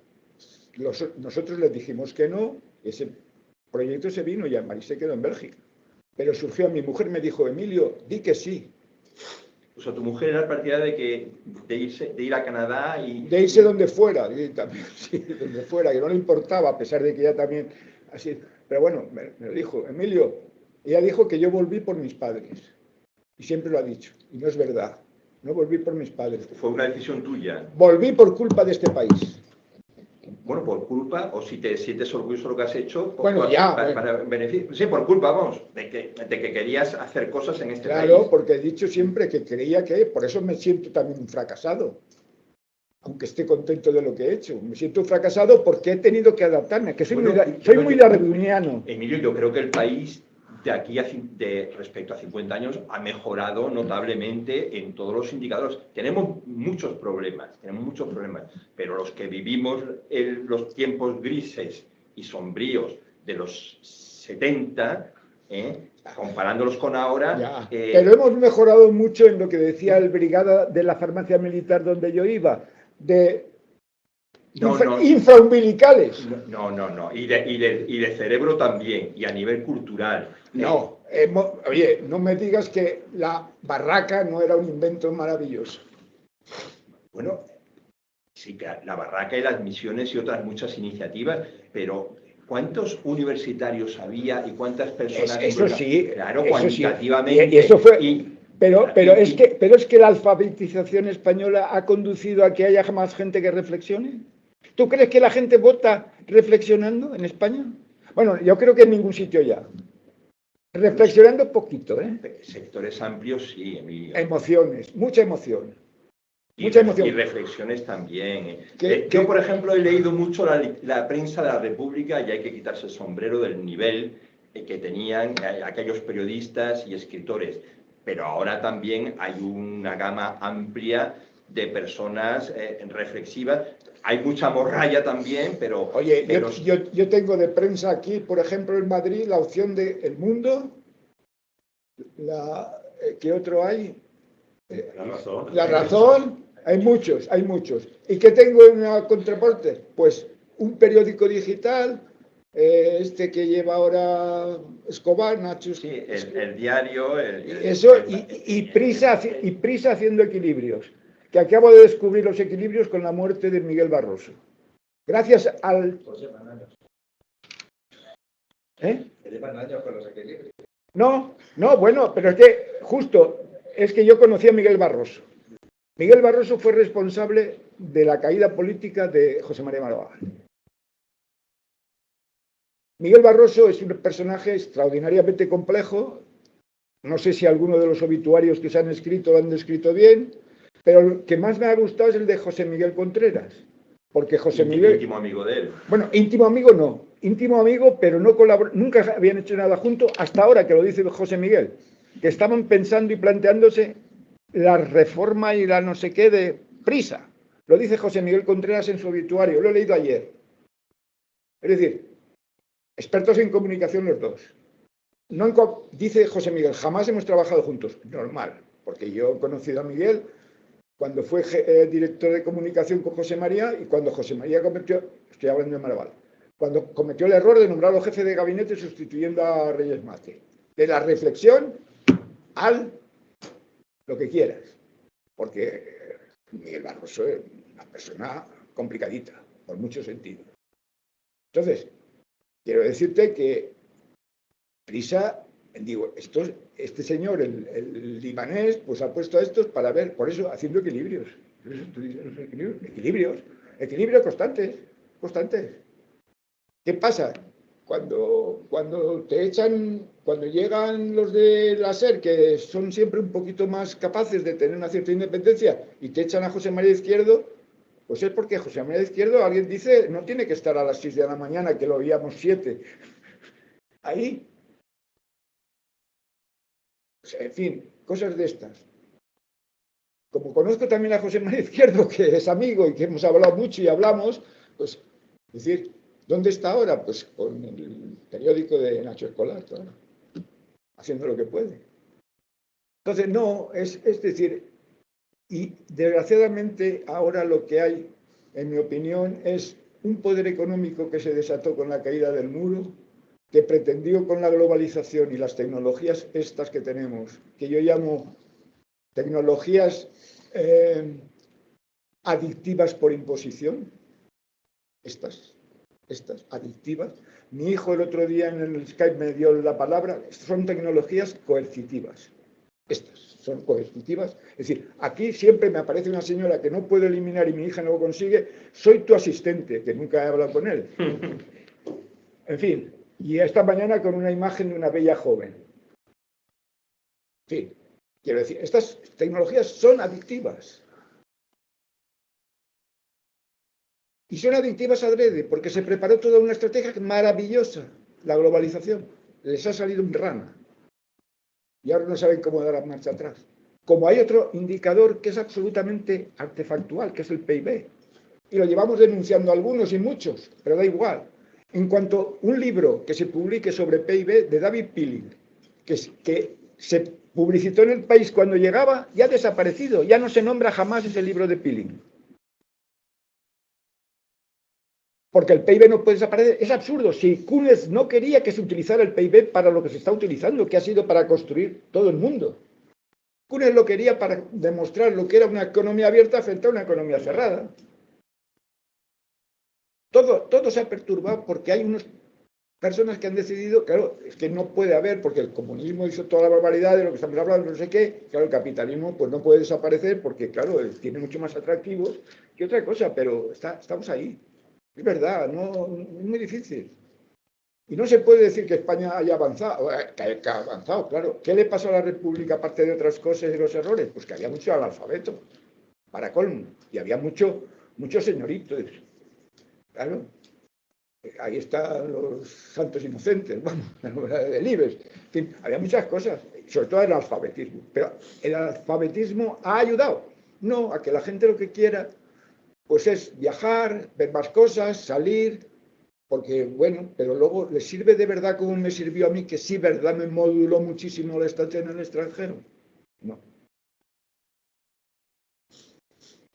¿Qué ha modulado a Federico Mayor muchísimo y es de lo que le está contento? Su estancia en la UNESCO, donde tuvo la oportunidad, además, sorprendente, de que habiendo sido director general adjunto y pensando que no podía ser otra cosa porque estaban preparándole para que volviera a España y fuera presidente del gobierno español, pues se produjo una posibilidad y él apostó y ganó y fue director general y estuvo 8 años como director general, aparte de 4 o 6 anteriores como adjunto. ¿Y de qué está contento? De eso, que lo moduló, claro. Por eso él puede hablar de Mandela, puede hablar de Gorbachev, puede hablar de quien sea, porque tuvo eso. Yo puedo hablar de los que he tenido el contacto que me han modulado.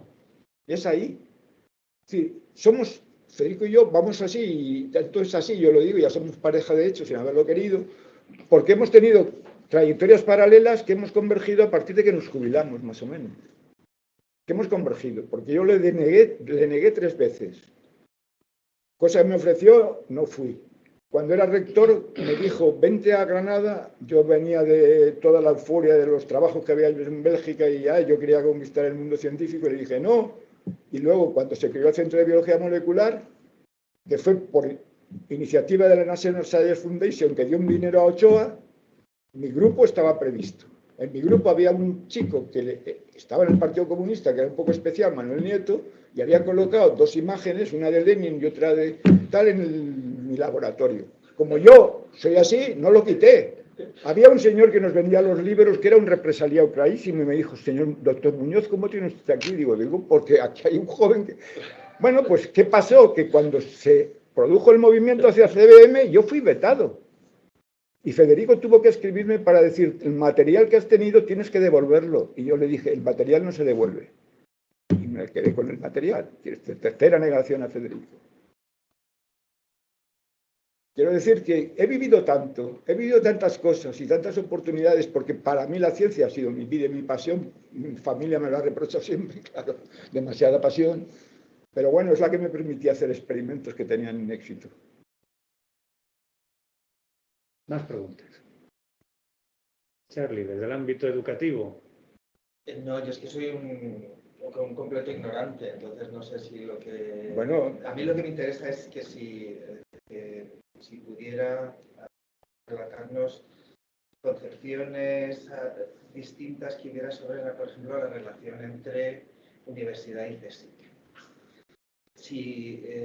¿Cómo se iba reelaborando eso o eras, o sea, quiero decir... No, lo único que había, perdona, era que como la universidad obtuviera algo y tú no se lo dieras, que fue lo que pasó a mí, tuve una rebelión de todo el personal que quería tener cuando pasó los sexenios. Claro. Los sexenios se obtuvieron porque el ministerio, con Javier Solana, Pedro Pascual, los Pascual, que eran muy buenos, los dos físicos y tal, que eran los sexenios. Yo, justo las dos únicas veces que salimos un poco más lejos de Cantabria, que nos fuimos una vez a Andalucía en vacaciones y otra en Mallorca, me encontré que estaban y habían decidido los sexenios. Y yo sabía eso y se lo dije a Javier Solana, vamos a tener un follón en el CSIC y 3 pares de narices. ¿Qué pasó? Pues que los científicos reaccionaron y me invadieron el despacho.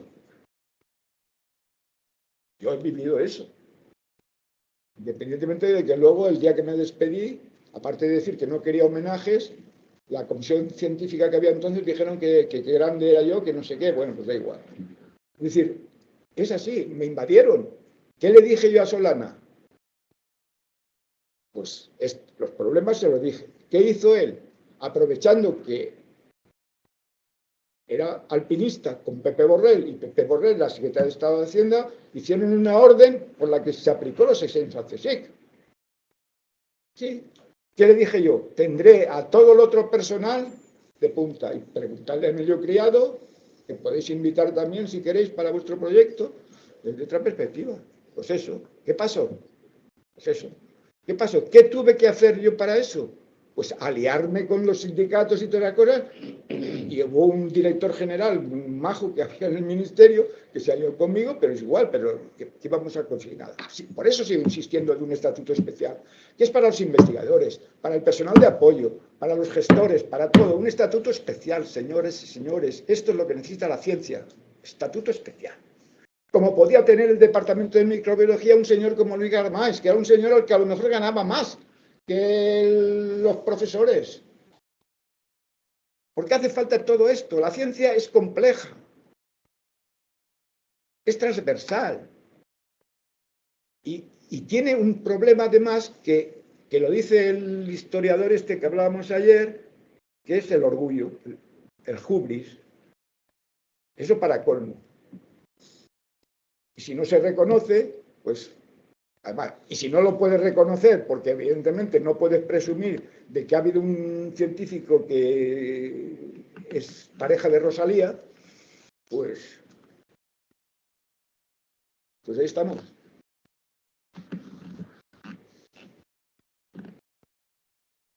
Bueno, yo agradezco a Paco haberme invitado aquí, porque yo vengo del otro lado, yo estaba en I+D desde la industria. Entonces, soy ingeniero aeronáutico, ya nos hemos conocido en una ocasión que dijiste que no creías en el I+D+I en una charla con Mayor Zaragoza, me parece que desde el Club de Roma, y que casi te doy un abrazo porque, vamos, me tenía hasta aquí, ¿no? Lo de la I pequeñita. Entonces, yo entré a trabajar, soy ingeniero aeronáutico, entré a trabajar en la división espacio de construcciones aeronáuticas. Casa. A finales de los 70, en uno de los 2 primeros contratos de I+D. El mío en particular era sobre la aplicación de la fibra de carbono. Entonces, ahí empezamos a movernos por todas las universidades habidas e imaginables en España y fuera para ver si nos medían coeficientes de expansión negativos. Entonces, bueno, la gente, muchos, la mayoría muy voluntariosos, no se podían hacer contratos, los contratos eran prácticamente ilegales desde el lado de allá, hasta que llegó la Fundación Universidad Empresa, simplificó las cosas y tal, empezaron a rodar mejor, y luego cuando llegó, yo seguí allí como jefe de proyecto, ingeniero I+D y tal, y luego me dediqué a hacer crecer las cosas, ¿no? Y entonces fue cuando llegó la ley de la ciencia, y entonces aquello fue un balón de oxígeno, pero increíble. Fue increíble en el sentido de que había los becarios en el extranjero, lo otro y tal. En el año 89 me fui a la Agencia Espacial Europea como manager del programa de tecnología de base. También me pusieron como responsable de un contrato de consultoría con CEDETI, con CEDETI para estrategia y con las industrias para apoyo, más gestionar los becarios. O sea, digamos que para mí fue una oportunidad, lo que decías antes, de hacer cosas. Saqué muchos réditos de eso, porque a los españoles, cuando llegaron, los primeros que llegaron precisamente el mismo año que yo, prácticamente, hay que son muy humilditos por ahí arriba, se preguntaban si eran capaces de saber y escribir, o sea, no les habían ubicado en ningún sitio y tal, ¿no? Se presentaron un día en el despacho del director, dieron un puñetazo, España nos ha mandado aquí, usted nos tiene que hacer caso. Entonces, a los 2 años, 3 años, había tortas, había tortas por coger los Spanish Trainees, porque nunca eran los primeros que llegaban, pero siempre eran los últimos que se iban, como siempre. Y entonces, bueno, llegaban, oye, el CEDETI y el Ministerio querían que me hiciese cargo yo de bueno, no, la administración, no, que si llega el seguro, que si lo otro, que si no, eso nada.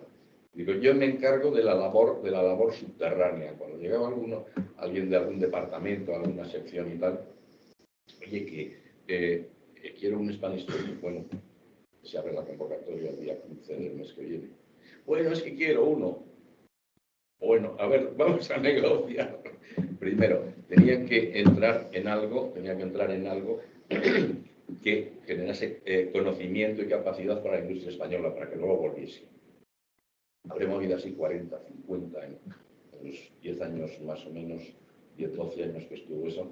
Pero vamos, por eso te digo que a mí la ley de la ciencia me pareció una maravilla, un balón de oxígeno todo lo que me tocó, porque estaban, bueno, y también me mandaba por ahí por el extranjero, también veía cómo funcionaban los demás. Aquí sí, se hacía un contrato. En Italia, el hombre huía, porque no, solo con poner su nombre en el paper ya estaba contento, no quería meterse en el lío de tener que hacer un contrato. En Suiza el pedido era un telefax, no, era un telefax antiguo. Y entonces, las medidas de reflectividad sobre las placas eran otro, y mande tanto dinero aquí y allá, ¿no? Por eso digo que los sistemas de todas partes eran muy, muy diferentes. Yo tenía que tener 3 o 4 contratos repartidos por varios sitios de Europa, pero vamos, cuando estaba aquí en casa, y vamos, por eso te digo que desde ese punto de vista, ya te lo dije en su momento y estoy encantado de repetírtelo, felicitaciones y muchas gracias. Gracias a vosotros. Bueno, pues con estas palabras de gracias y gracias, cumplidas las 2 horas, yo creo que lo único que vamos a hacer es decir hasta pronto, porque yo creo que lo que Emilio ha abierto es un panorama que lo que merece es que se continúe. Entonces, no sé si ha habido problemas técnicos, que seguro que alguno ha habido, seguro que hay mucha gente que haya querido intervenir desde fuera que no van a haber podido, habrán oído mejor al acercar el micrófono y otros peor, yo creo que esto va a quedar grabado. Y bueno, nos comprometemos, ¿verdad?, a que esto es simplemente el principio. Vamos a intentar pues hacer una, no sé si encuesta o cómo llamar, una llamada a preguntas y completar lo que hoy hemos empezado con más preguntas. Hoy tocaba dejar que Emilio hablase, por eso no te he interrumpido en casi ningún momento, porque la idea era esa. No te lo hemos dicho, pero la idea es que ahora ya sí, con preguntas puntuales, disciplinándote en las respuestas... Lo que tú haces si te gusta, pero que yo ya te he dicho que hoy tenías hoy que... tocaba... Me dejabas un poco el anarquismo mediterráneo. Eso es. Pero el próximo día ya será más estricto, no vamos a decir cartesiano, porque no habrá tanto orden, pero sí con unas preguntas más cortas y unas respuestas también más centradas y más cortas, ¿verdad? Soviético. Pero ya sabes que yo he sido capaz de hasta de estar en unas tertulias con Federico y ser siempre más corto que él. Por eso no vamos a decir adiós, sí vamos a retomar esas palabras de gracias, Emilio, gracias a los asistentes. Gracias a vosotros, porque hoy he disfrutado. Ayer también con Jesús y su becario también disfruté. Pues seguiremos disfrutando, Sí, ¿verdad? pues muchísimas gracias, sobre todo Emilio, a los asistentes y también a Paco por haber puesto en marcha esta línea, ¿no?, de política científica que yo creo que nos va a dar, ¿no? Podríamos hacer sesiones. Bueno, sí, yo creo que sí. muchas gracias. Venga, pues gracias a todos. Voy a cortar la Muchas gracias. presentación. Nada, hombre.